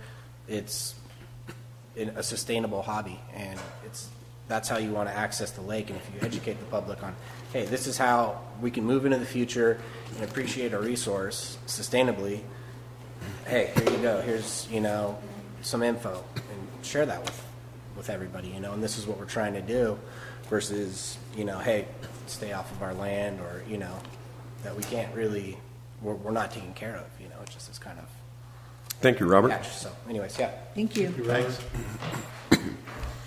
I know that when my kids used to go clean trails, they looked kind of like a garden variety Rambo. They would have machetes and loppers and picks and shovels hanging off of them, then go down and come back 6 hours later. Anyone else? Yep. notification of this meeting late, but my name is Christopher Borden. I recently relocated to this area from Albuquerque, New Mexico. There we have a lot of land issues, use issues as well. I've been part of a few advocacy groups there. I'm a mountain bike, lifelong mountain biker and cyclist. And having moved to the area, it's just, luckily I ran into Tori out on the trails, and he showed me around, but there's just so much out there. And I think what you guys don't realize is if you don't put a trail in, other folks do without your permission. And we see a lot of rogue stuff happening out there. And it'd just be nice if we could get something that everyone could agree on that's legal, that we could all be out there. And then, yes, because I've already mentioned, there's a lot more eyes and a lot more people seeing the nefarious stuff that's going on. So, could we bother you to all get your names on a piece of paper, names and phone numbers, and so that we can stay in touch with you? Would that be possible? Yeah, and Georgiana needs to have it for our minutes. So. Yeah, that too would be good. Yeah. So that's all I have to say. Thank you. Please.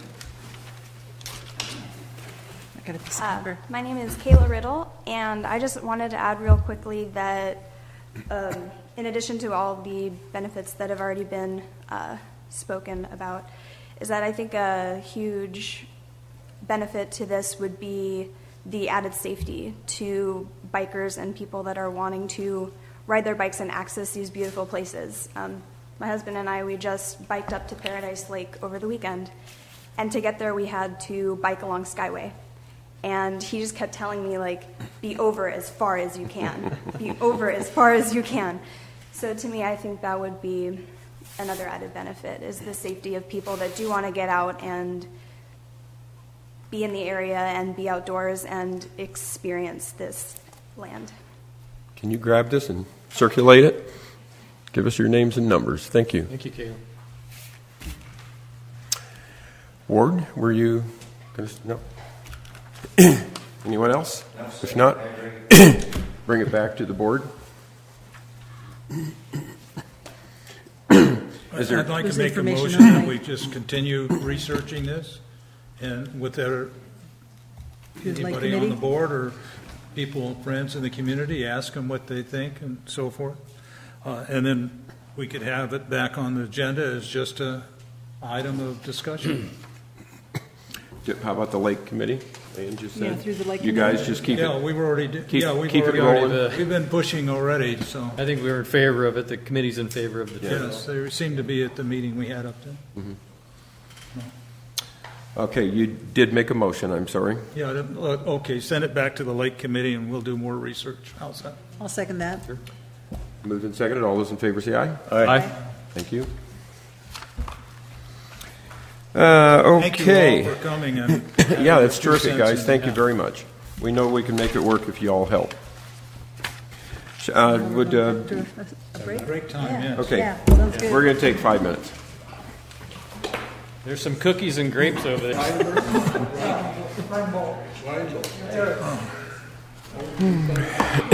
This is off Foster. Okay. We're down the end. You'll see a flag. Yeah. You'll see the American flag. That's us.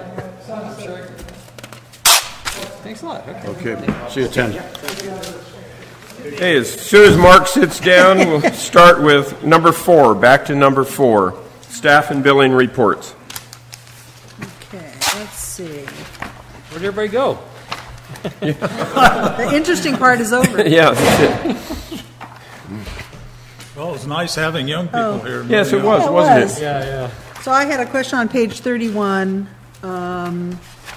the OES letter to Kevin. So should we make sure that Ed gets on this list?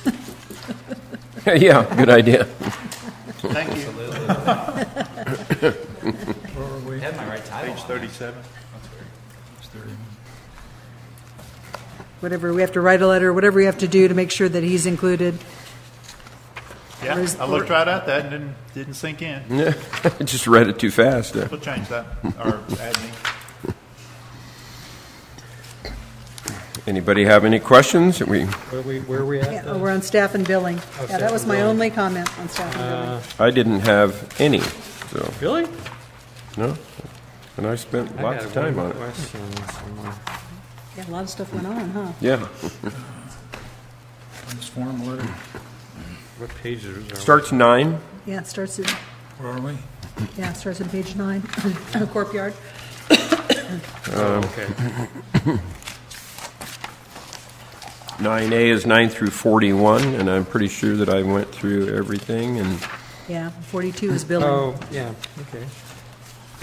You know, I'd like to say, being the new manager, I'm so darn impressed with the work that this staff does, and I'm still the objective new guy, so I think I can say that with fresh eyes. It's amazing. Mm-hmm. It's amazing. Yeah. The quality and the quantity and the accuracy of the work that this staff does. It's amazing, and I thank them regularly, but they just do an amazing job. Good. Thanks for that. actually, on 21, I did kind of have a question. Page 21. Page 21. About 5 lines up, it says, Paradise does not have any significant emergency interties for supplemental water. I was wondering why we don't have for their sake and our sake, but mostly theirs, actually. We do have it's a good question, and I've asked the same question. We do have an intertie with Rio Doso. Del Oro. But how big is it? I mean, is it? It's not huge, and it's not real. It's not of a size that would be significant in regards to an intertie. I'm sure that conceivably we could, send it back the other way and take some water. We don't have an arrangement, a legal arrangement to do that, but no, we don't have a significant intertie. The closest significant neighbor, I guess, would be Cal Water in Chico, or It's a long way. Oh, yeah, we do have an intertie with Lime Saddle. Lime-Saddle. And Lime Saddle can pump out of the lake. They pump can, out of I know. Oroville. So there is a possibility there for bringing water up. See, they're Del Oro also, aren't they? They are Del Oro. Yeah, they're They are Del Oro. Plus By Upper the Del way. Oro. I still call it Lime Saddle. Sterling yeah, I know. City. Sterling City. Sterling City. Is Del Oro's. Also. And that's above us, and they have it wheeled down through PG&E's, Well, through the flumes. Right. through the plumes. Oh, well, and it comes in above, so there is water up there. The Hendricks. But that's not something that's an intertie that's usable back and forth. Intertie in this context, I'm sure, is treated Oh, we don't- potable water, Right. not a raw Right. water. But It's all downhill in here. yeah. There's water around us, but treated water. Where is our intertie with them, and what is it? Just a 4-inch line or Just something? below the plant. And Okay, it's that's what I figured. I want to say it's a 4 or 6. It's not a large line. It's metered water that we sell to them intermittently. Yeah, I knew that we had a tie with them, but I didn't think it was very big. Yeah, we have maybe 2 or 3. We have one on the south end of town as well. Oh, we do? That we hardly ever use. This came up in conversation the other day because we were talking about calibrating those meters. Mm-hmm. Yeah, that's what I was talking about. South of town is down Pence. Yeah. Pressures wouldn't get far up into our system at all. And our wells don't produce that much, even if we put a No. chlorinator on Not it that or we anything. would not have any water, but it would be very little water. Anyway, I had no... I had one thing on page 9, just an idea on the leak detection. They're using the new leak detection device. Could they come up with some kind of a real simple scale? In other words, a rating scale, and saying it's a minor leak, it's a average leak, and maybe it's a major leak or something. So we'd have an idea of what.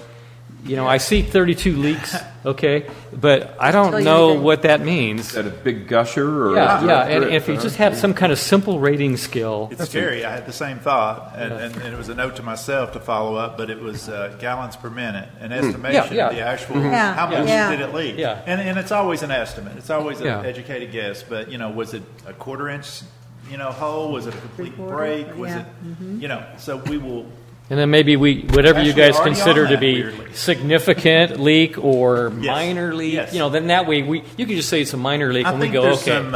It seems like they usually put that in the narrative that we fix this many major leaks, these many service line or minor leaks. Right.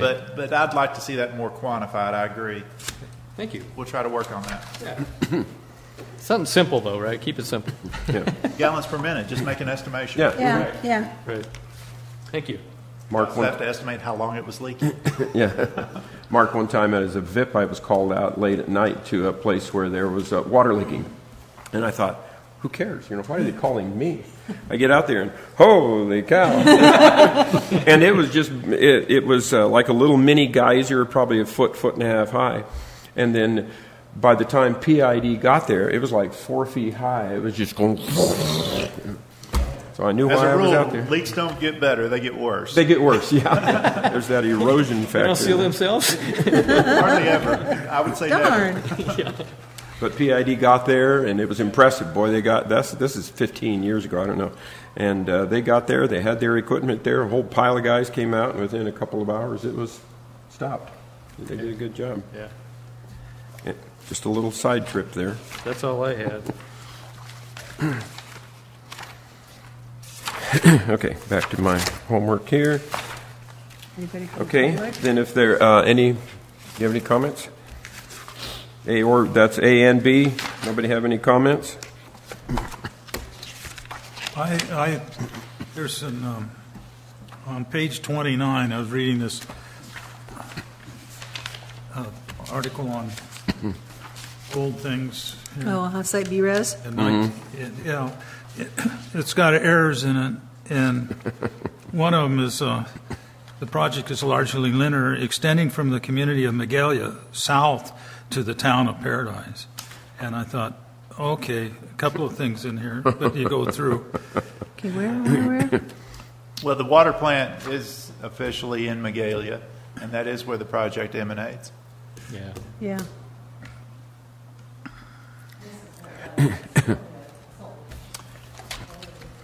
I'm not sure if Passanisi had some input into this language, but most of this is generally prescribed language. I would imagine it's probably the engineer's language. I don't know for a fact who was the author. And what else, Bill? Anything else? Anybody have anything else in A or B? If not, motion would be in order. I move to accept the staff and billing report. I'll second that. Moved and seconded. All those in favor? Aye. Any opposed? 5-0. Number 5, District Manager's Report. Thank you, Board. I made some of these items are clearly historical, and to differentiate that, I added my new comments or updates in a more italicized. Just for clarification, I thought that might speed things along or help you see where things are moving and maybe where things aren't. The water rights, you see no movement because we've had no movement. We do have meetings scheduled to go down and visit with the consultants and those folks to get me up to speed for the most part, and we're working on that. On the boat launch land acquisition, we did meet at the Lake Committee. This was one of the agenda items, and we decided the committee seemed to be in favor of proceeding with clearing those 3 acres beginning this winter for parking, and also establishing a turnaround near the boat launch where none exists apparently. And so we're going to. One of the attendants of the committee meeting, Pete Sundahl, offered to get us some quotes for CEQA compliance, and I need to follow up with him, and because that was brought up that there may perhaps be CEQA requirements for this activity. So that's the update there. No updates on the processed water recycle project. Somebody like to show him how to use his cell phone. The Reservoir project. The update is that the board approved the project design and construction at the last board meeting, and that's much appreciated. The design is complete. CEQA is near completion. There's some further detail in a lot of these updates in the treatment reports and the various staff reports. If you want to get further detail, I didn't want to be too repetitious and all that. Jim Passanisi is nothing if he's not detailed. That's a compliment. It's amazing. We know that. Yeah. We get it. Property acquisition has progressed, and Neil left. I was actually thought about getting an update from him, but the short of it is that Neil's done a lot of the legwork. Blackwater Consulting has done some other work. Blackwater, our consultant, I did renew their agreement for another $2,500. We reviewed their invoices and found them to be fair and adequate. But it's a deep and wide and difficult path to try to figure this out. It's a really odd set of circumstances involving the railroads, the county who built a road over top of the former railroad beds. There was some discussion early on about an individual, a broker, if you will, who originally acquired that property on behalf of I think it was Chico and whatever railroad at the time. We did find those records and the transfer of those rights, but they turned out to be rights of way, not dedicated easement. So that's a lesser threshold of legality. And please jump in, Emily, if I may be misconstruing some of the legal aspects, but there was no property exchange, there was no deed language that was exchanged, but an exchange of a right of way for that purpose. The good news is that we found a paper trail from that individual to the original railroad, and then another exchange of a similar kind from that railroad to the next railroad, which was Southern Pacific, I believe. Mm-hmm. That was the last one. At this point, we feel that we've made significant progress. Blackwater is continuing the fight on the front of the railroad of Union Pacific out of where are they out of? Nebraska, I believe, oddly. But they're trying to make inroads with that entity to find out exactly where that was left in their records. We're still unsure at this point whether or not we need to do a survey along that right of way, that pathway for the pipeline, and then go through the property acquisition offer of payment in exchange for true easement from the underlying owners, not the railroad, but the original owners of those plats, or continue to deal directly with the railroad. And it comes down to what is right of way and what is deed of easement. So it's frustrating, but we have found a paper trail. That's the good news. We've seen some exchange of rights along this way, and we're continuing the good fight. Neil will be headed down to Oroville tomorrow to explore further documentation of those transfers and what status they were left in. There was a gap. We basically chased the paper trail up until the early mid-1970s, which was a lot of paper trail because it started in the 1900s. So we've made significant progress, but we're still we don't see the finish line yet, but we're getting closer. I'm sorry if that's a little shady, but it's a foggy conversation, quite frankly. Is that of any help at all? I feel like I wasn't very clear. No, the town took years and never did get it resolved and spent tens of thousands of dollars in legal battles. It was the county, actually, but yes. I know, but I mean what came through the town. Same thing. Oh. The railroad. Right. Yeah. And railroads are notoriously the most difficult entity to deal with property transfer and acquisition. But anyway, we're continuing on that effort. And please jump in with any questions. You don't have to wait till I'm done if you have questions. The spillway investigation, staff and manager met with Genterra to discuss the Phase 1 report. This was back in August 23rd of 18. The Magalia Sunny Day inundation study is complete and has been submitted to DSOD.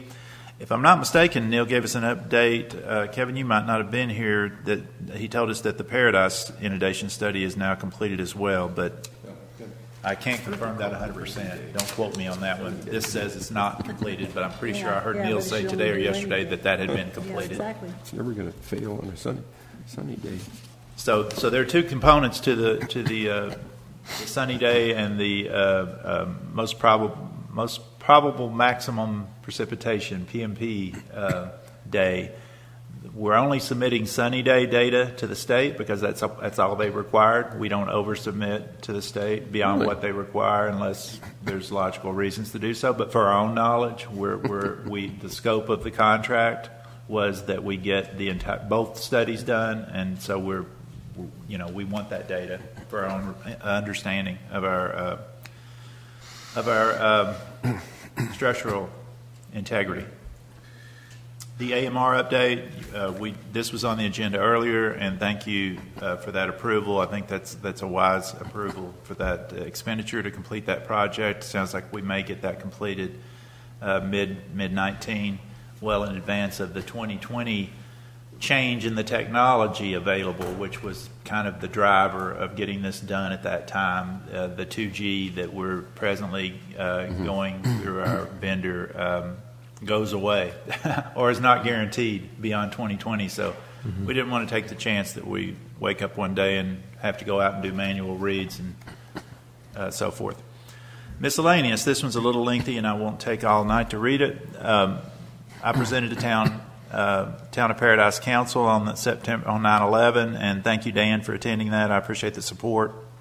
They had asked that I discuss the California new legislation around water conservation, and I did the best I could do with that. It's unsettling. I did stress to the town, and I would stress to everyone that might be listening that any water conservation, and in this case it's mandated water conservation, increases rates, unit volume rates. And that's the unfortunate reality when your fixed costs remain the same or go up slightly, and your variable cost increase due to less unit sales, your per unit cost goes up. And so rates will go up as a result of this. At this point, it's... Can't we just sell more water? Not according to Governor Brown. No, you need to look into South Feather and talk to them. I have a friend that's on the board over there. And when the state of California came after them because they weren't paying on the conservation, they weren't keeping the records and what have you, and Emily knows about this because you represent them, don't you? Or does... Our firm does. Yeah. So you can talk to Emily about it. But basically, they ignored the state. The state threatened them, and then they went away. The state went away. That's one tact. Well, I thought we were going to pursue a legal carve-out because we do have, it's not like we don't have enough water. Yeah, we got plenty of water. And we own our own water. So there's we're two not buying fronts it from there. There's the water rights, and we're certainly pursuing everything we can.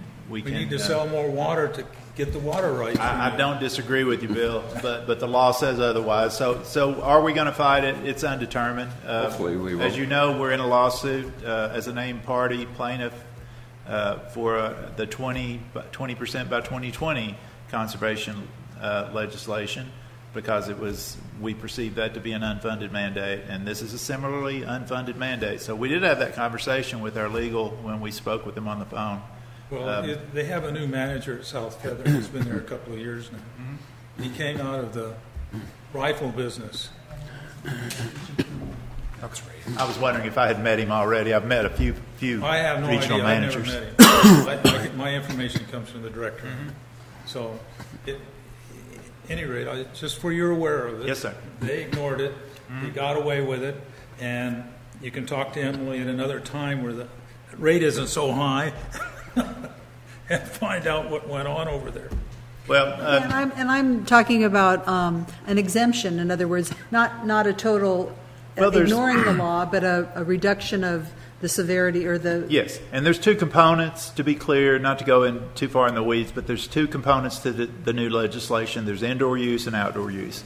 And so the outdoor use is still somewhat undecided. They have a plan. I would disagree with their assumptions and methodology of how they're going to arrive at that outdoor number. And there are some negotiations and some conversations going on about how those numbers will ultimately, where they will land, having to do with climate, land use, urban versus rural. But the way they're looking at it is, go figure, a very gross way, which is a flyover. So looking at aerial views. Now think about Paradise from an aerial view. you don't see much of it, right? A lot of tree cover, so that's one thing that I don't understand how they might accomplish. But so we have bigger lots and than say in the urban areas, and so there's just a lot of differences. It's easy to say in an urban area with new construction techniques and low flow plumbing fixtures, we can achieve 55 gallons per capita indoor use and minimal outdoor use. Well, sure, you don't have a yard. Yeah, they got have a new 8-acre lots. Yeah, so it's different paradigms, different realities, and we'll do our best to through Aqua, in particular, through our legislative outreach with that group, and try to lobby for more reasonable application of those rules. But at this point, they're promulgated, they're signed into law, so they have the force of law. So we'll do our best to comply with it within reason and object as we can and soften it where we can. Everybody in school, at least when I went to school, got to read the book about the pond in New England and sitting by the pond and civil disobedience, who was in it, and so forth. And it's been quoted I don't know how many times in my lifespan on different political things. But I'm in favor of civil disobedience for these water laws. Bill, I'm a child of the 60s, so you're kind of preaching to the choir. but I'm also a grown person in the 2018 that has lived some tough realities when it comes to how laws are implemented and enforced. But we'll continue the good fight and try our best to soften language and work within reason. I won't say anything more. Oh, you're good. I love your comments. So I attended the Lake Committee meeting this month and also the Community Relations Committee meetings. There's a lot of good work going on in both committees, and I'll defer to the chairs of those committees to give further detail. Kevin, Emily, and I participated in the labor negotiations with IBEW and Teamsters, and we'll discuss some of those details in closed session.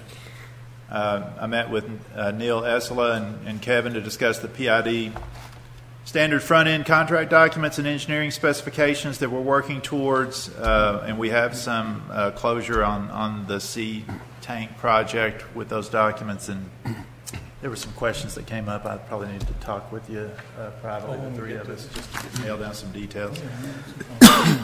It was mentioned earlier that we held the FEMA tabletop exercise facilitated by Jim Passanisi. Went very well. It was a really good networking opportunity. I learned a great deal personally, and we'll continue to practice. I sensed some pushback from the town about why we were doing such a thing, and I was a little confused, but we'll continue to practice for emergency response here at PID.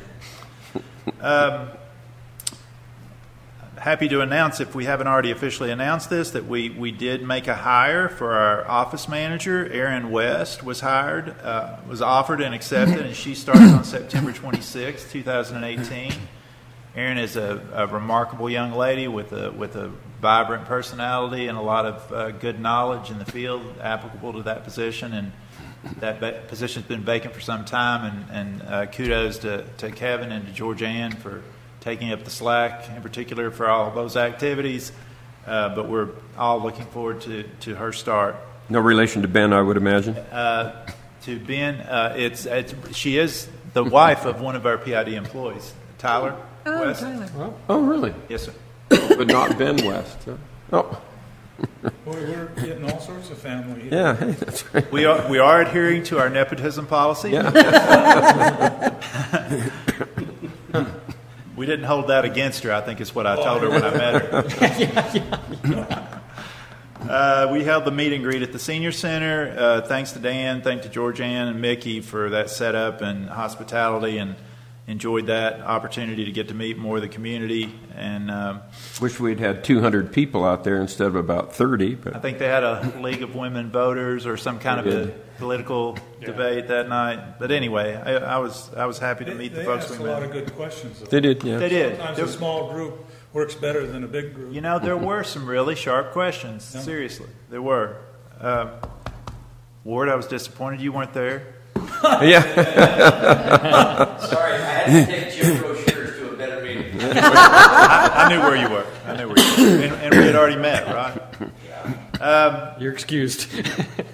We discussed. I discussed goat labor for removal of undergrowth with a group called Capra, and they're doing work in this area. I think they did the dam at South Feather, sorry.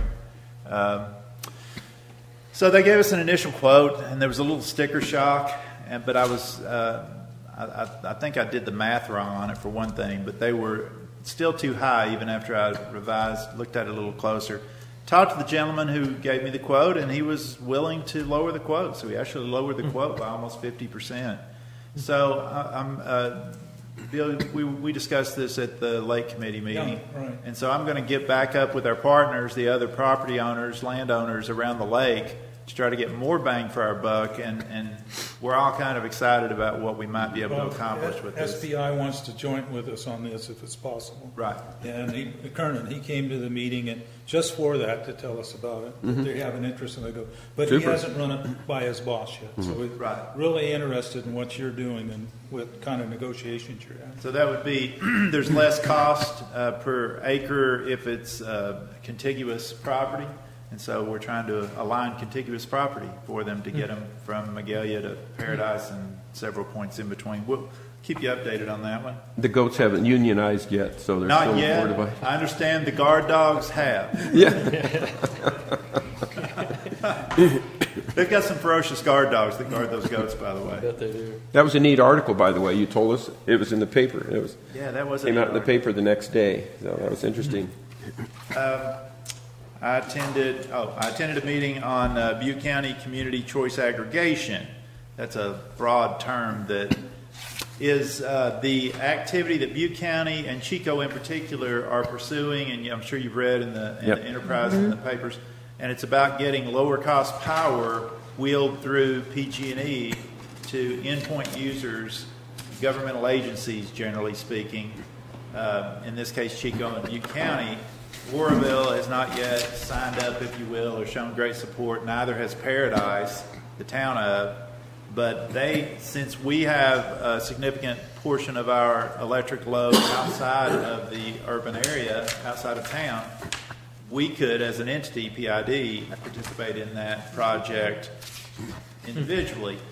And I think, based on that, and I attached the executive summary of their study in the packet for your review. But after reviewing it and attending the meeting, I think it's a wise choice. It's very similar to the agency we set up in Kentucky before I left. And, Sure, that's not Tennessee, huh? Yeah. Kentucky. Well, these folks are California, but yeah, we did that in Kentucky before I left. And they're it's a solid 2% referring savings. to the paper. Yeah.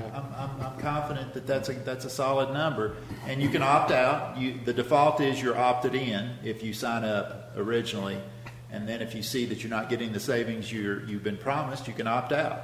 If you opt out, then you're back with PG&E for a solid year, by the way. But it's a good deal. It's an individual customer-based offering that each individual can choose an a la carte type of a portfolio. So if you want to be 100% renewable as an individual, you can do that. A little higher cost. If you want to go less renewable, lower cost. I would go lowest cost, personally. The reason it's not a higher savings, by the way, is because the governor or the state of California's mandate for renewables at a threshold of whatever it is now, 30, 40%, going to 100% over time. So these utility companies like PG&E made big investment in solar in particular. That price point since then has fallen dramatically, but they've got stranded cost, and they, through the PUC, are going to be able to recoup that money through this program. Rightly so, you would argue, but an unfortunate timing occurrence. So that would probably look more like 5-6%. For the service area in question, it would be about $4 million savings a year. For us at PID, it's not a huge needle mover, but any savings is worth pursuing if there's no cost to pursue it, right? So I'm going to, with the board's permission, I intend to do some lobbying here locally through the Chamber of Commerce and try to get the town on board. I think they're remiss to not do that. Does this just mean our district facilities, or are you saying that our customers would be wrapped into this? No, only our District PID. only. Yeah, 'cause the the town water has to plant get in particular is the entity I'm referring to, and that's the unfortunate reality is that Paradise residents, I'm one, cannot participate in this as a homeowner. Or a commercial entity, and Because the town of Paradise would have to opt in for us to be able to take advantage. Correct. But PID as a single entity can opt. Correct. Okay. Political plug here. There's one or two council people running that are saying they're going to push it. The existing council nixed it. There was one of the council, Mike Zuccolillo, he voted for it, wanted to put it on the agenda. They didn't even want to talk about it. So some of the new people running saying, sure, 2, 3, 4% for everybody in town. My gosh, why would you say no? And so I think that maybe if they get elected, it'll be a majority and they will have their way, and or else the council's going to have to say, well, maybe this is something we need to pursue. And if you stick your head in the sand, then you don't have a chair at the table. That's it. And this is the representation, the board. There would ultimately be an agency formed and a board governing it. The board would be populated with elected officials from the county and whichever cities are participating. So if you don't participate, you don't have a seat at the table. You don't have a voice. Their complaint when I talked to Lauren was that they were worried about too much renewables and we wouldn't see this savings. Well, if you read the study that's in the packet, it says otherwise. And after having visited with them, I think it's a smart thing to do. And it is. It's one of those why wouldn't you versus why would you. I read about the startup cost and stuff. So then would PID have to pay? No, PID would only be an end user ratepayer. In this case. Oh, okay. Now, the agency that would be formed would actually be the entity that would borrow that money or bond for that money. So and Butte they County would and solely Chico. be on the hook for that debt. It's not a shared debt with the governmental Oh, that's agencies. good. So, They're as you said, insulated. it doesn't cost. There's us a anything. firewall.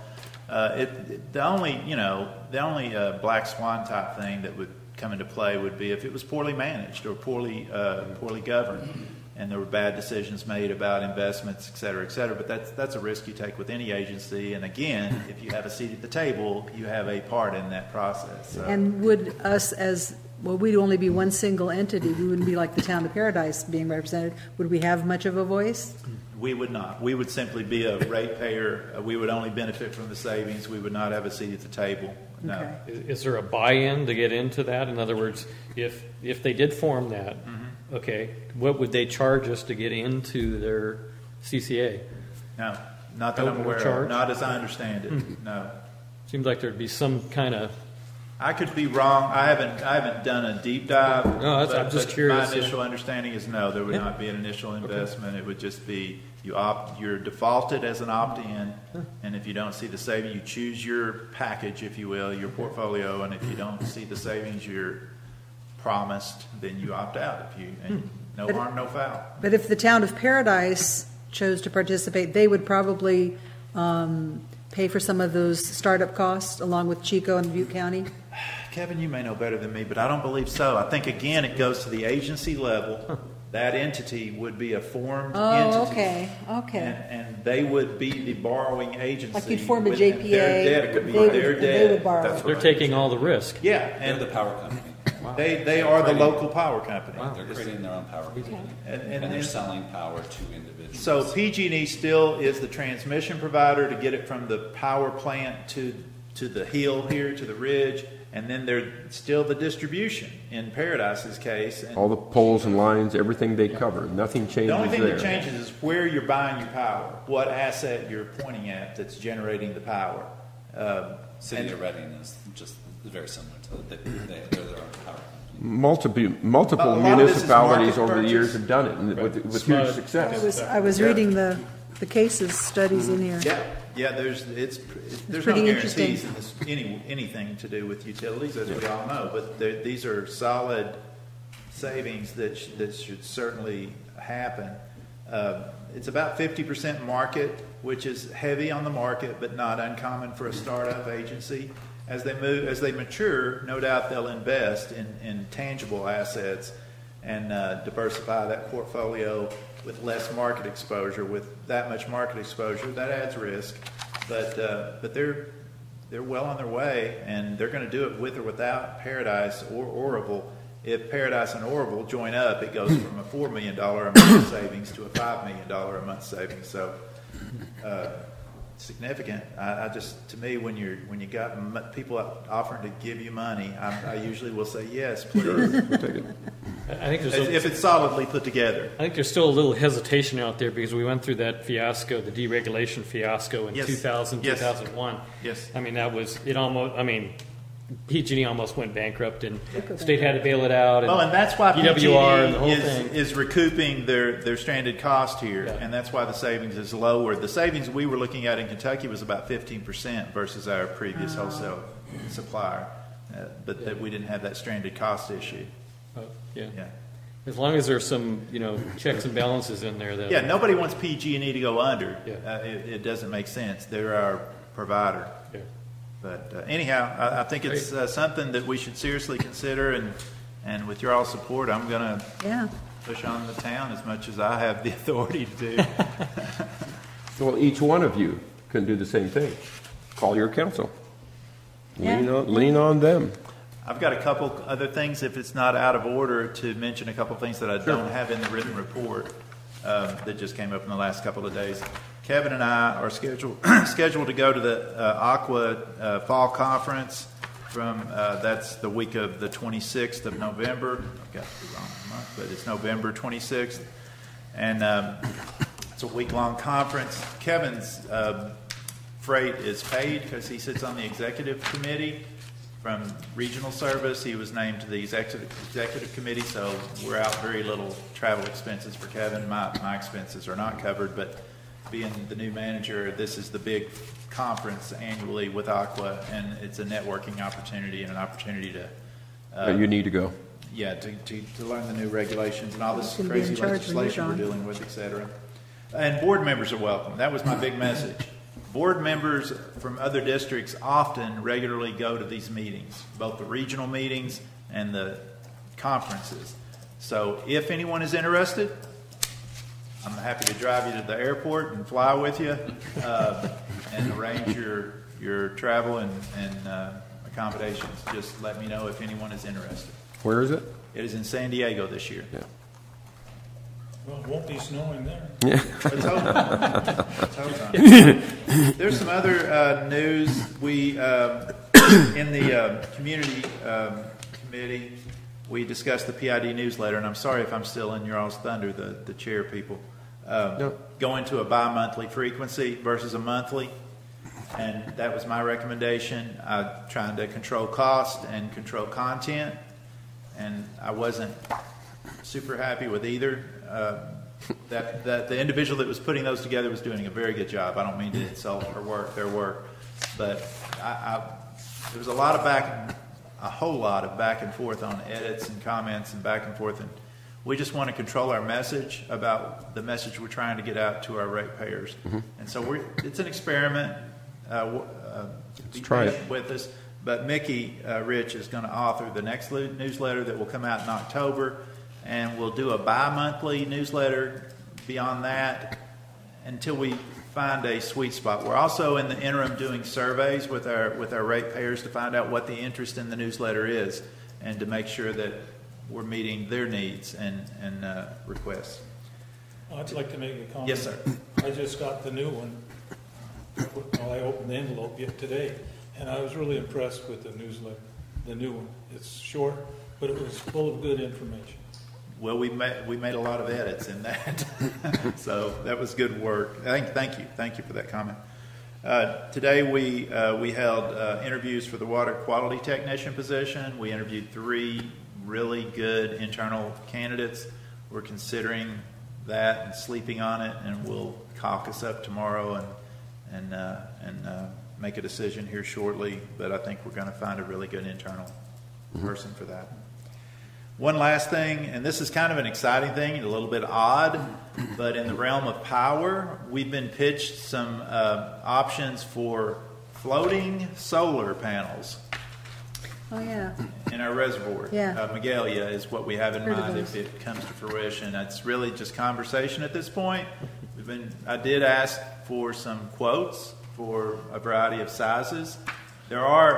the timing, if we did such a thing, would be great to do sooner rather than later because there are tax rebates, and you could manage those through the third party and benefit from it, even though we're tax exempt. You can work that deal creatively.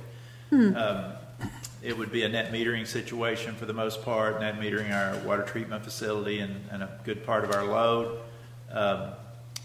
One thing that you can rest assured, whether we participate in this power wheeling deal that Butte County and Chico are proposing, or whether we go with some renewables, PG&E's rates are going to keep going up.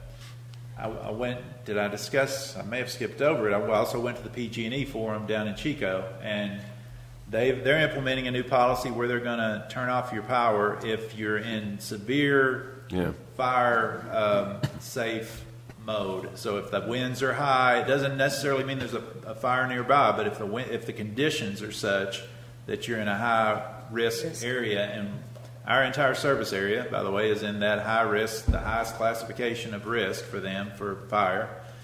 And I did learn some things while I was down there. One was that they don't think that they're going to need to do that more than once or twice a year across the whole state. Now that sounds sketchy to me. I don't see how. I mean, those conditions happen lots of times through the years. So that's what they said. They did say that utilities, water purveyors would be high on the list to re-energize after those conditions have abated. And next to hospitals, we would be the next ones in line. But my big takeaway, and this is not a pitch to try to get more infrastructure, is that we need to update and upgrade our generators at our water treatment facility and our pump stations. Mm-hmm. So it's something we've already discussed and been working on, but we're going to be bringing stuff to the board soon related to those upgrades and improvements.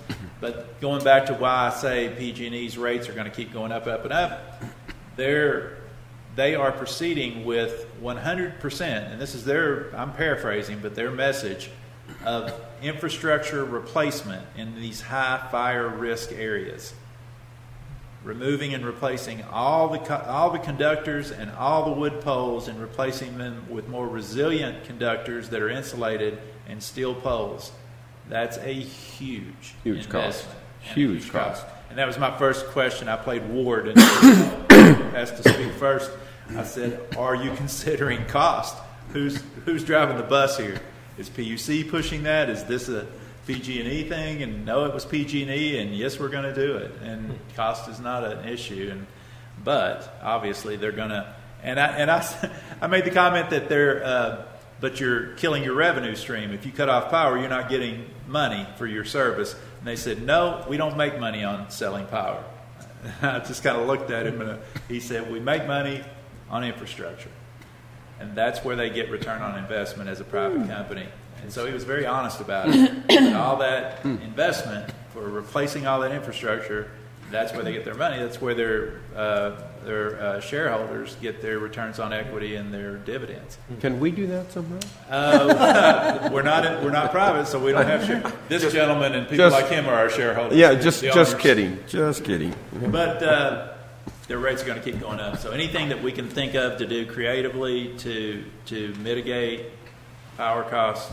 And I think this past month, our power costs were around $20,000 or so. Mm-hmm. Yeah. On a monthly basis. It's not a huge number, but it's a significant number. And if we can find a way to invest in solar, for instance, and say we shave off 40% of our load and we pay that debt off in 10 years, well, gosh, that's a no-brainer. Because one thing you can be assured of is that percentage savings is going to go up every year because PG&E's rates are going to go up every year. So what you're carving out of that is a bigger number year over year. That's all I have. Sorry to be so lengthy. All right, number 6, Treasurer's Report. Yeah, my written report. Page 64. Pretty much right on budget. Nothing extraordinary to kind of explain. We're heavy into the pipeline season. We're finishing that up. So that number's a little bit bigger than what you'll see at the end, but you'll see that kind of stagnate out as the winter months go along. A lot of that is that most of our T&D payroll is over there, supplies, and overhead is included in that. Water sales, right on budget, a little ahead, which is nice from a consumption standpoint. So we're moving right along. We should see one more kind of big month in the consumption side, and we'll start to see that kind of trending down. Debt service, we have one of our larger debt services will be paid in December. We have the medium-sized one, the 2016 private placement will be paid. A portion of that will be paid this month. And so the majority of our debt service, what you'll see, is paid in the first 6 months of the year, and then it's pretty much stagnant from there on out. Cash reserves are good, so we're in good shape for that. B-Res, we're kind of finishing up that contract. It's almost 100% paid for. The only portion that's left is the CEQA. And then we are going to be going out for bid on the C-Tank. You'll be seeing that shortly. Spillway investigation is still kind of outstanding based on what we're waiting for from the Department of Water Resources. The NPDES permit, we're still working towards that.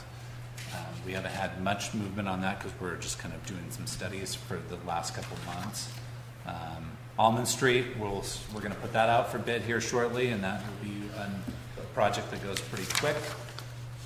Other than that, moving forward, you're going to see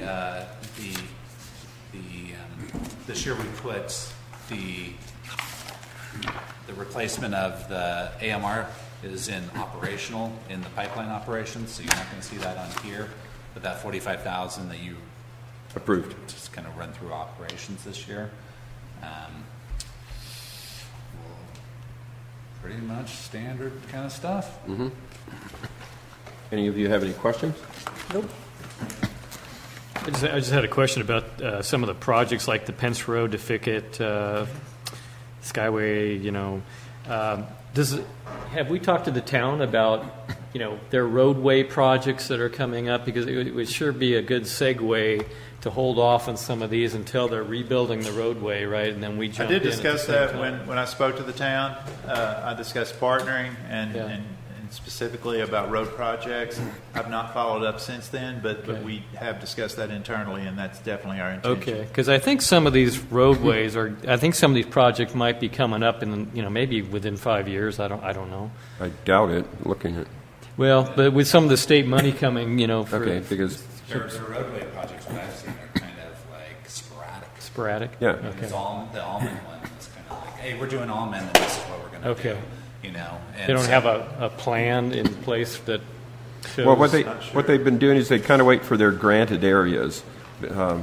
You go to all the meetings because they got a special grant for the Skyway before. They got a special grant for what they're doing now. But they don't have enough money to be able to start putting a list on because Pence is not nearly bad enough for them to be putting that in very soon. Skyway Clark to Wagstaff. Most of those have just been resurfaced not too long ago, so it's very unlikely that they're going to be on the docket soon. Yeah. But you make a good point, and we will coordinate and definitely at least consult with them and let them know what we plan to do. Yeah. Well, Pence, I live off of Pence, so it's a pretty high-use roadway, and I can see it being widened to state standards at some point, and I would push for that because it's pretty darn narrow with the amount of traffic that's going down that road and the volume. Not your lifetime, I don't think. Well, no, you might be surprised. Neil Osera also attends town plans review meetings, and so he's kind of our liaison, but we're going to do some more outreach. Yeah. Okay, thank you. You have a brief comment, sir? Yeah, you're right. I did go to that meeting, and it was interesting. The county sent a team of people to talk about why they wanted to put a transit center in the town of Paradise for our downtown district and to be able to accommodate more bus riders to more different locations because we were building this at no cost to the town, no disruption to the town services. The county's grant takes care of everything. I'm sitting there thinking, this is bull. There ain't no way the county is going to do everything on their dime. Somebody is going to make Paradise hurt for this, and we're getting some of that. But, oh, they made it so glossy. It just looked so good when they were done talking. They had these fancy maps and building designs and where the bus driver's restroom is and on. Oh, my gosh. It was just some stuff from the county you can't believe. Yeah. I've been through a lot of those, and, yep, you can't believe it. Thanks for it. Yeah. Well, if nobody has any further questions, take some kind of action, please. So I move we accept the treasurer's report. I'll second it. All those in favor say aye. Aye. Aye. Any opposed? Thank you. Number 6. Oh, excuse me, 7. Approval of checks. Yep. Looking right at it, saying the wrong number.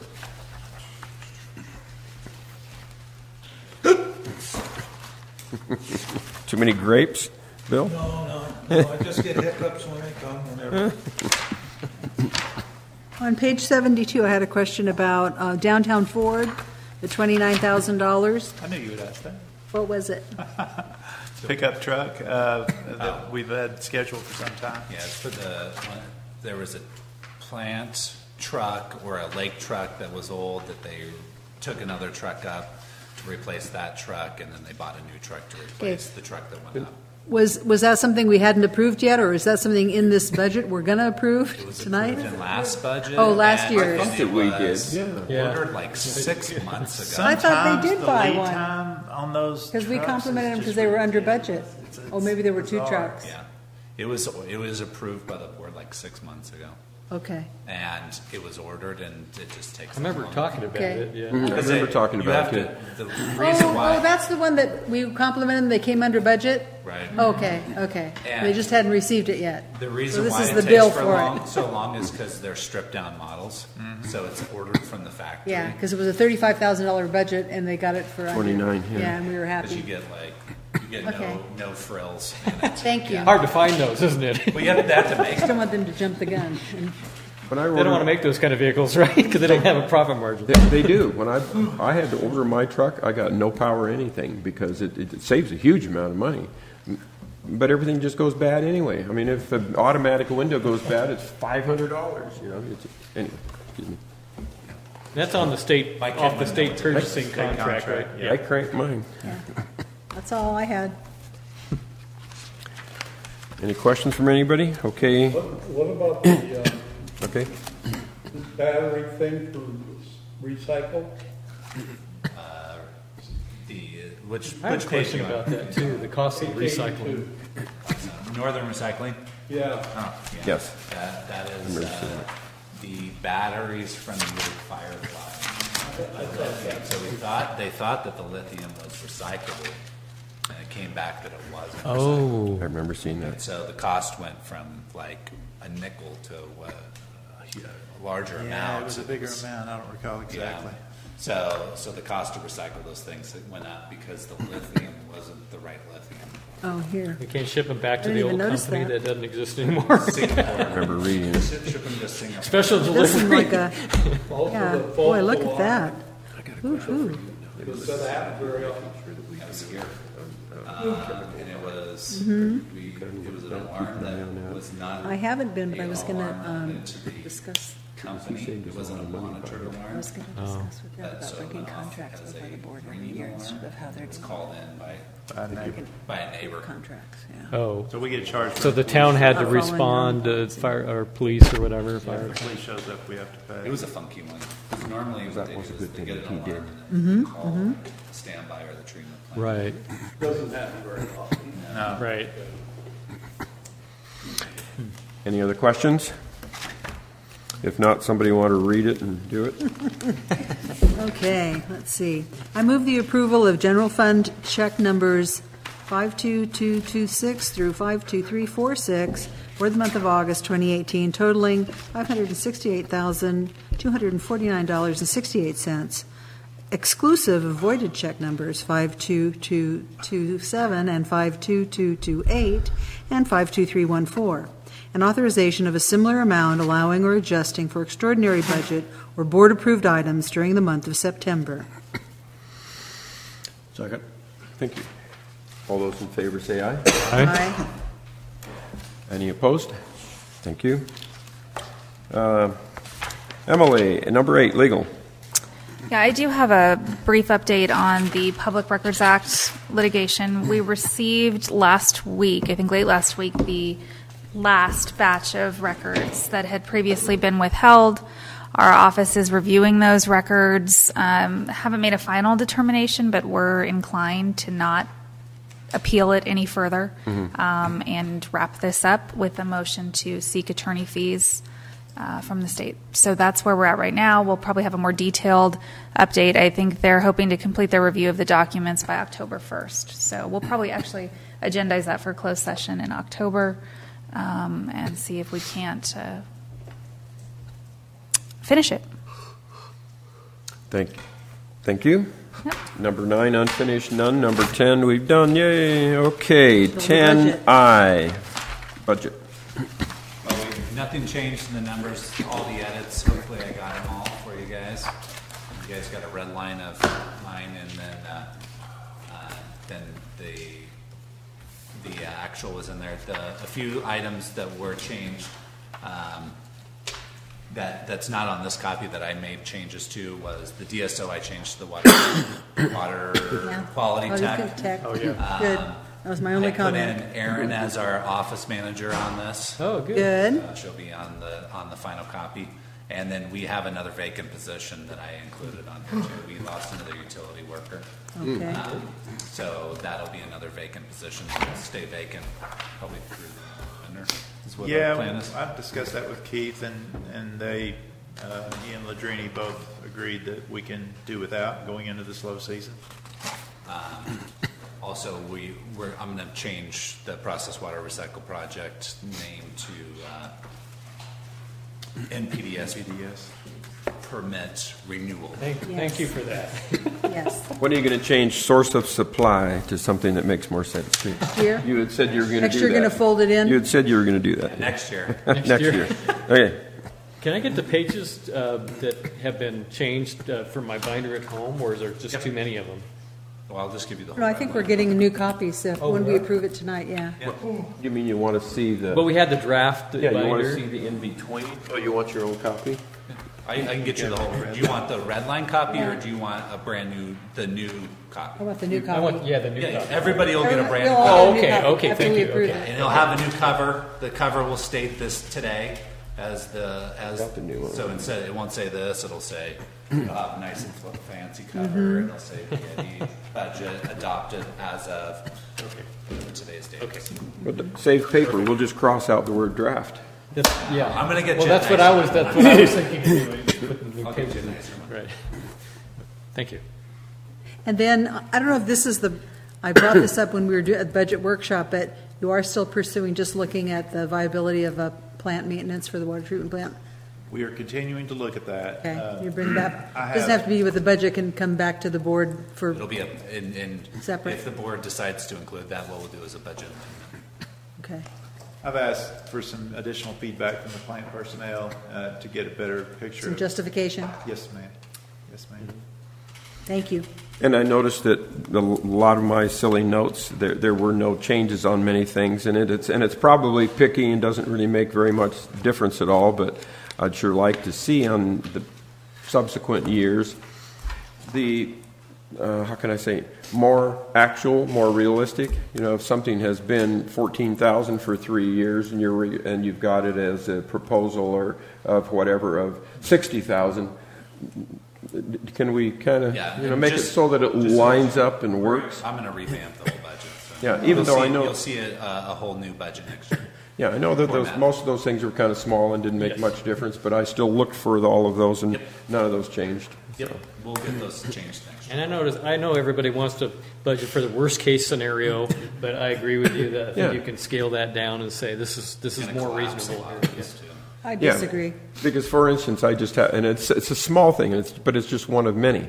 The rents that we've been receiving for the two houses, that has been, the income has been $15,000, $14,000, $15,000, $15,000, but the last, every year you put proposed $22,500. Well, if it's $15,000 every year, why put $22,500? I mean, that's small, but it's... We'll get it changed up.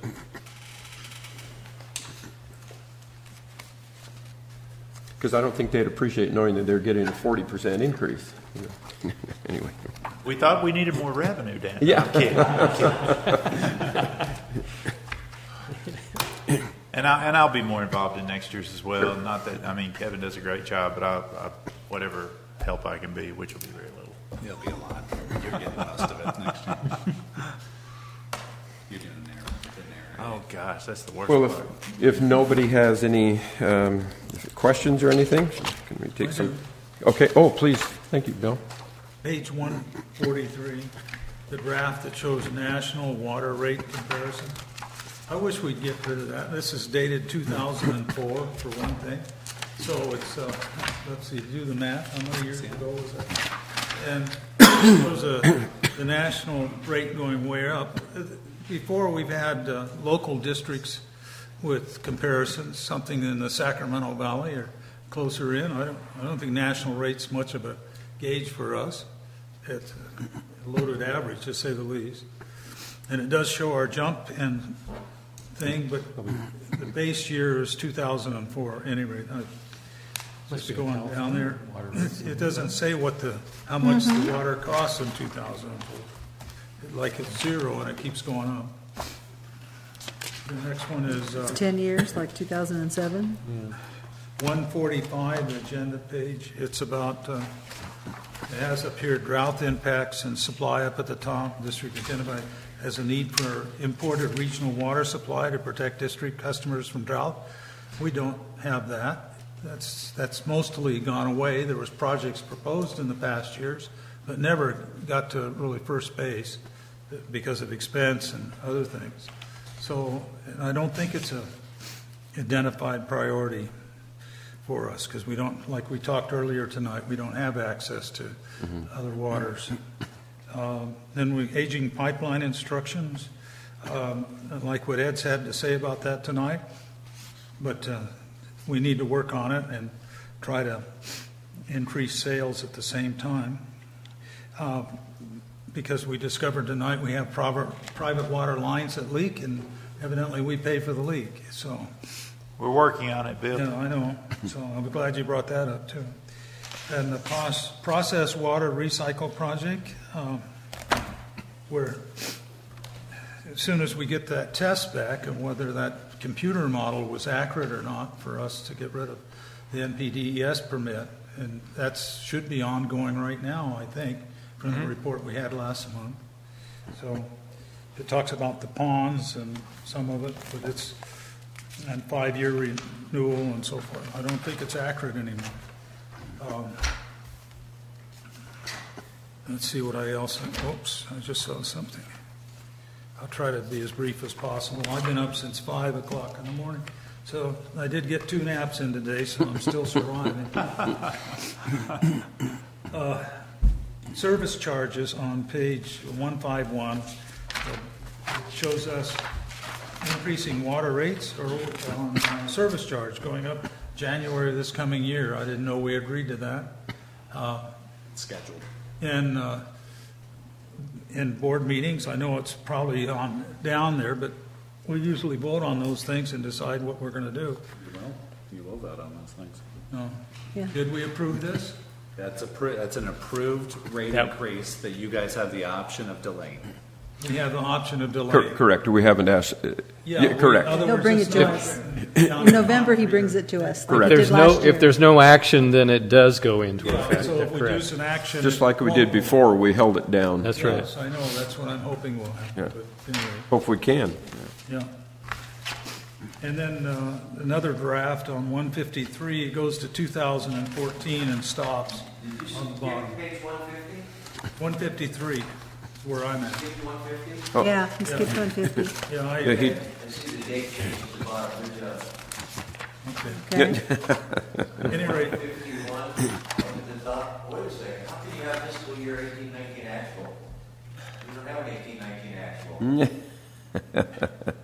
well, I don't know where you're at, Lord. All the way at the top, I said the top there, water sales revenue is projected to be the same as fiscal year 18-19 actual. How are you going to know what the 18-19 actual is until we have it?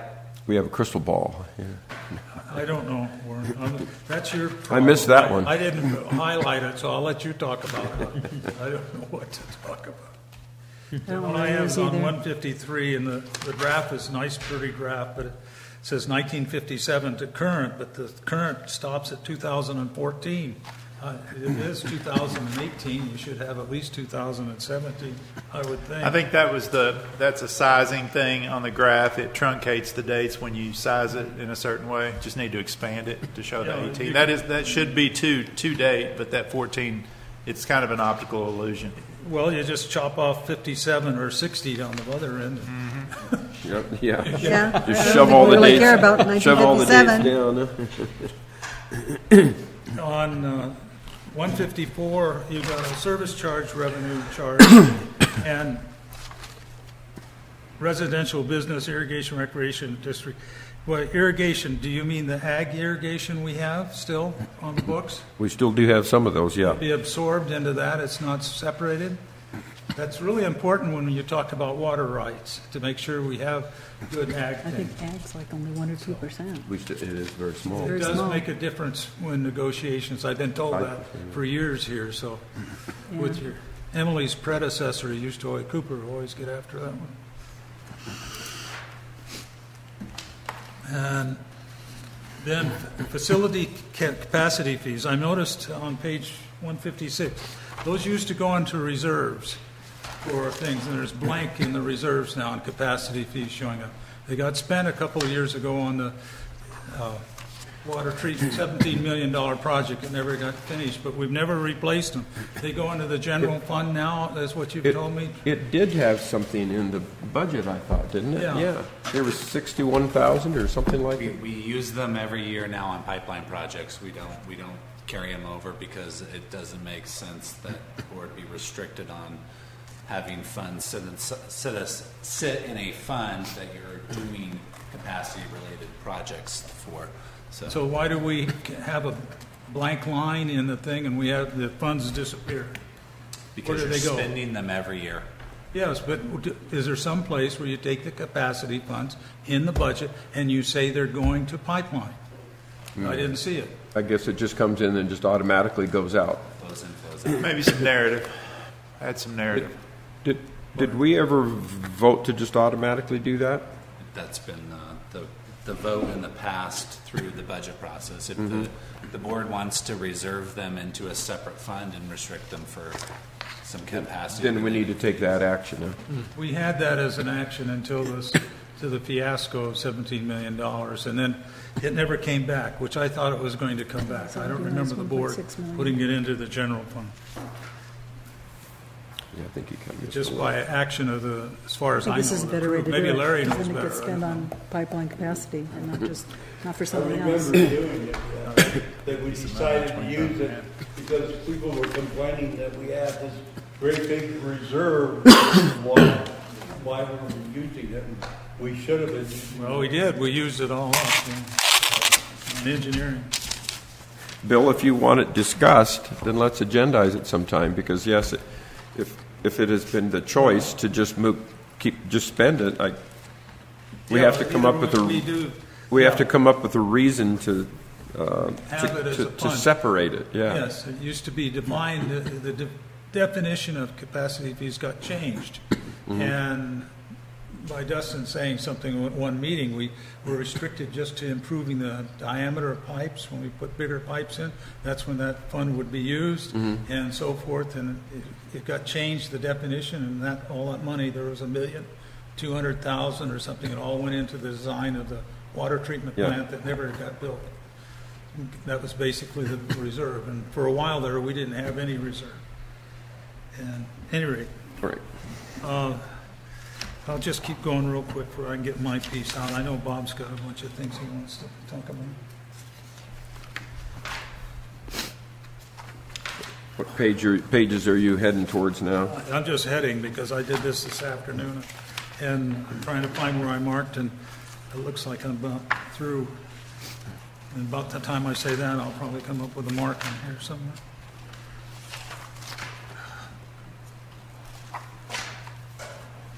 The drafts are pretty, but I don't know. I like them.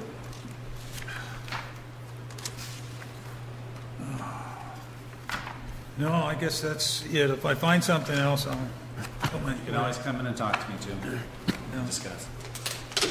Bob? I just have one thing. I'd like to refer you to pages 68 and 161. We'll start with 161, which is your budget. And if I'm reading this correctly, 161. 161? Yeah, 161. Okay. Bottom right, total salaries and benefits, You're on 159. $462,340. Does that sound right? Mm-hmm. Okay. Then I go to page 68, and I'm looking at Page fiscal year 168? 2018-19 estimate. $3,670,708. Can you tell me which one's correct? Hold on, my page numbers are off here. Okay, can you refer back to the pages you're at? Okay, on page 161, you've got $4,462,340. Got it. Mm-hmm. And on page 68, you've got benefits. 168? 161. Yeah, but back to 68. Back to 68. Not 168. Oh, I thought it was. And then on page 68, you've got $3,670,700 something.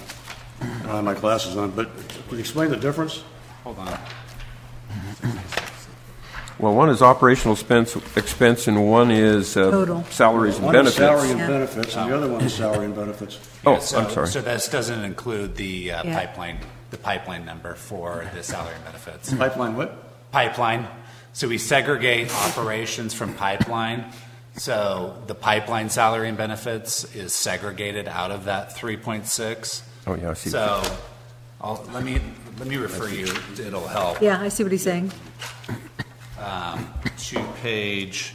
One doesn't include everything. 163. Okay.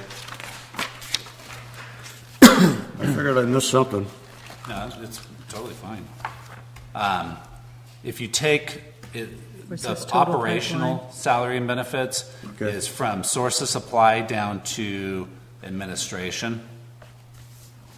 Mm-hmm. And then you have the remaining 791 is pipeline. So that's segregated out of the that's the difference. And that's to differentiate capital expenditure from operating.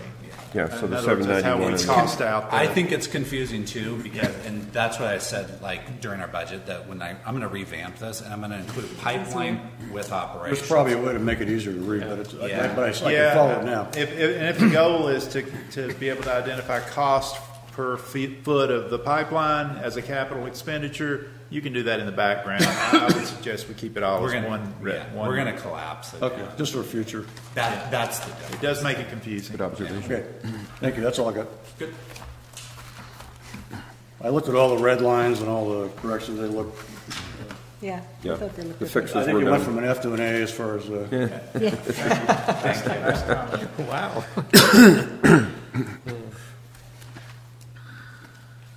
Do you have any questions? Larry, you got it? Okay. Well, then, somebody like to make some kind of motion? Make a motion? Adopt the Paradise budget. Yeah, what number? It's It on says I. action may be I. taken. We could just pat Kevin on the back and then And proceed. send him home. but- yeah. Aye. Adopt the Paradise Irrigation District financial. All right.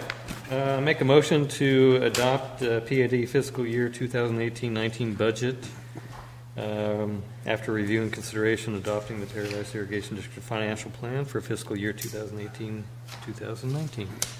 I second. All those in favor say aye. Aye. Aye. Any opposed? Thank you. Okay, number 11, committee reports. Paradise Lake and Recreation Committee. Mark wrote up the report. Don't point at me this Go ahead, Bill. Most of it's been covered. The errors. I've already apologized. No, there's no reason to apologize. It's better where you talked about. Well, keep working on that trail for us. Yeah, I know. We got instructions today from people, so that's for sure.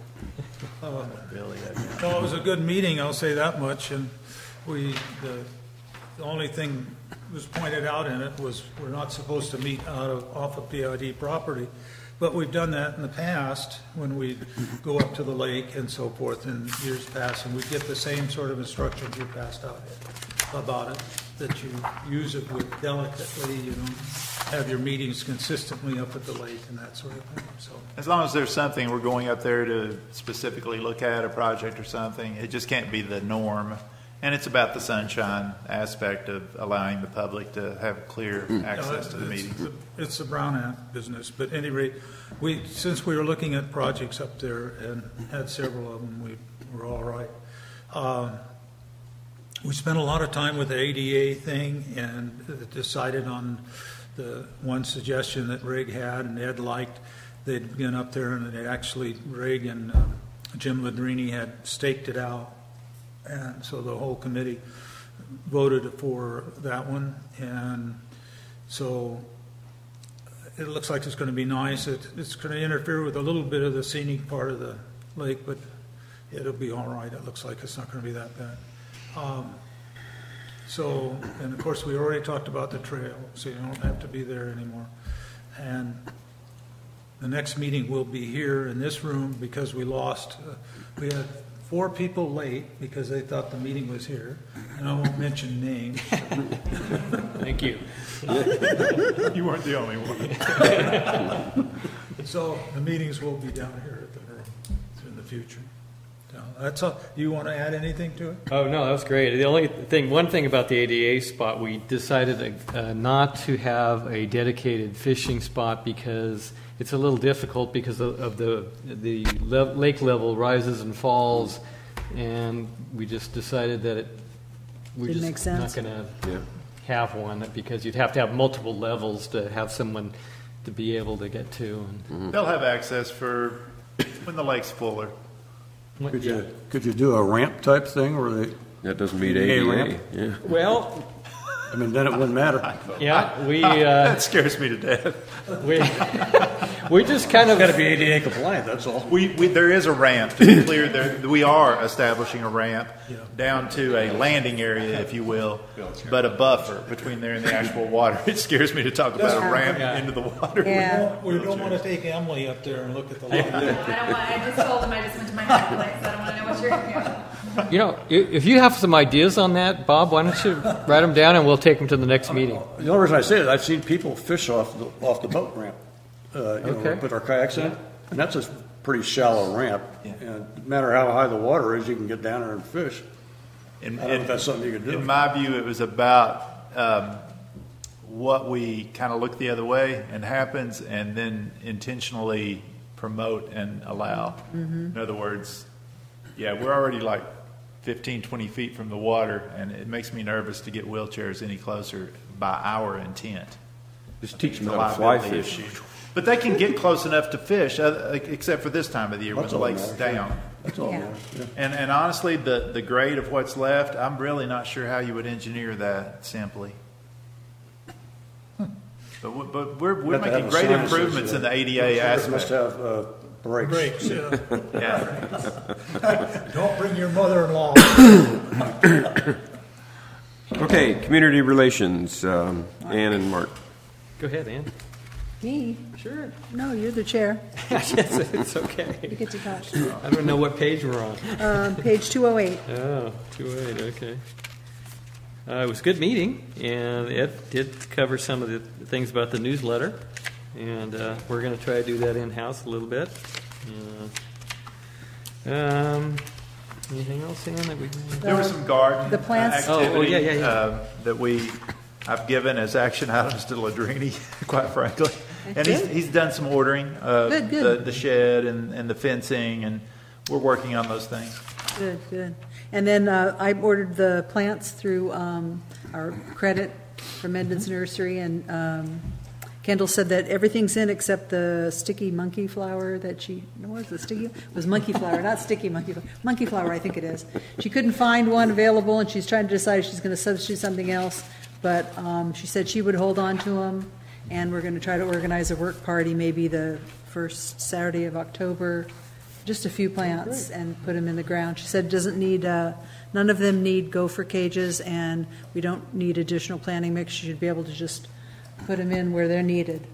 And Mark, we're also looking at pointing a camera that direction. Oh, towards the garden. Towards the garden. Oh, okay. Okay. And we did, of course, we talked about the fire safe structure earlier tonight. So we're moving with that. Big topic at our meeting, and yeah. So. Okay. Oh, I'm sorry. Oh no, we're going to be at Johnny Appleseed Days again. That's I think Mickey was there last year, and we felt it was pretty successful. Staffed by PID personnel. Yeah. Get a booth. She has a prime booth, by the way, right in the front. You going to try to sign up board members throughout it, or so that they can kind of be there? We have a couple of staff that are going to man the booth, but certainly board members are welcome. And wander in. I'd like to be there. Larry will have to stand outside somewhere. How's that? I'm sorry. I'm up for a re-election. Oh, okay. I see. Hey, so you want to be in on that. But we'd have to get an equal opportunity to Larry, I guess. We're going to keep you away from that booth. Yeah, we need to keep you away from that booth.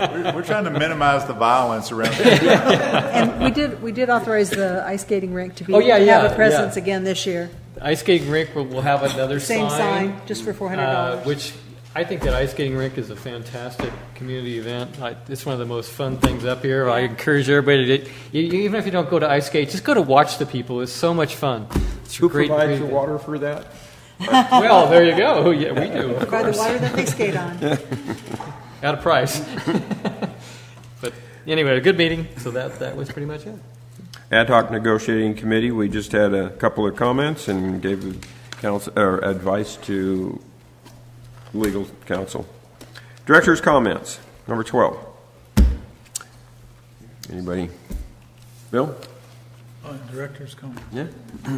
Well, I'm enjoying the meetings because we have some fun in them now, and we kick things around and have some laughter and teasing a little bit, and enjoying Ed's sense of humor about things. Even when he loses a little bit, he doesn't get ticked off. And so like I said, Bill, you had me outnumbered on the trail.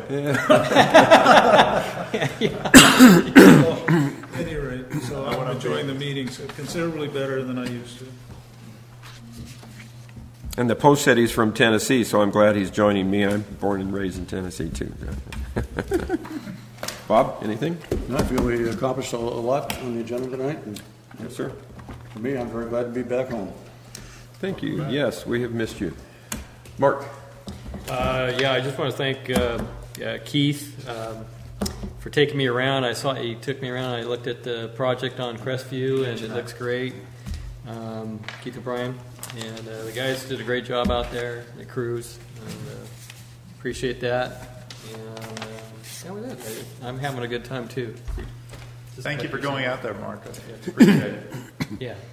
During the operations, I drove that through there several times and watched them. It's neat. See, they're working hard. They're doing a good job. Worked hard. No comment? Neither do I. Thank you very much. Closed session 13, conference with labor negotiators in regards to employee organizations and PID designated Representative Emily Lameau, and then conference with legal counsel existing litigation. And it is 10:04.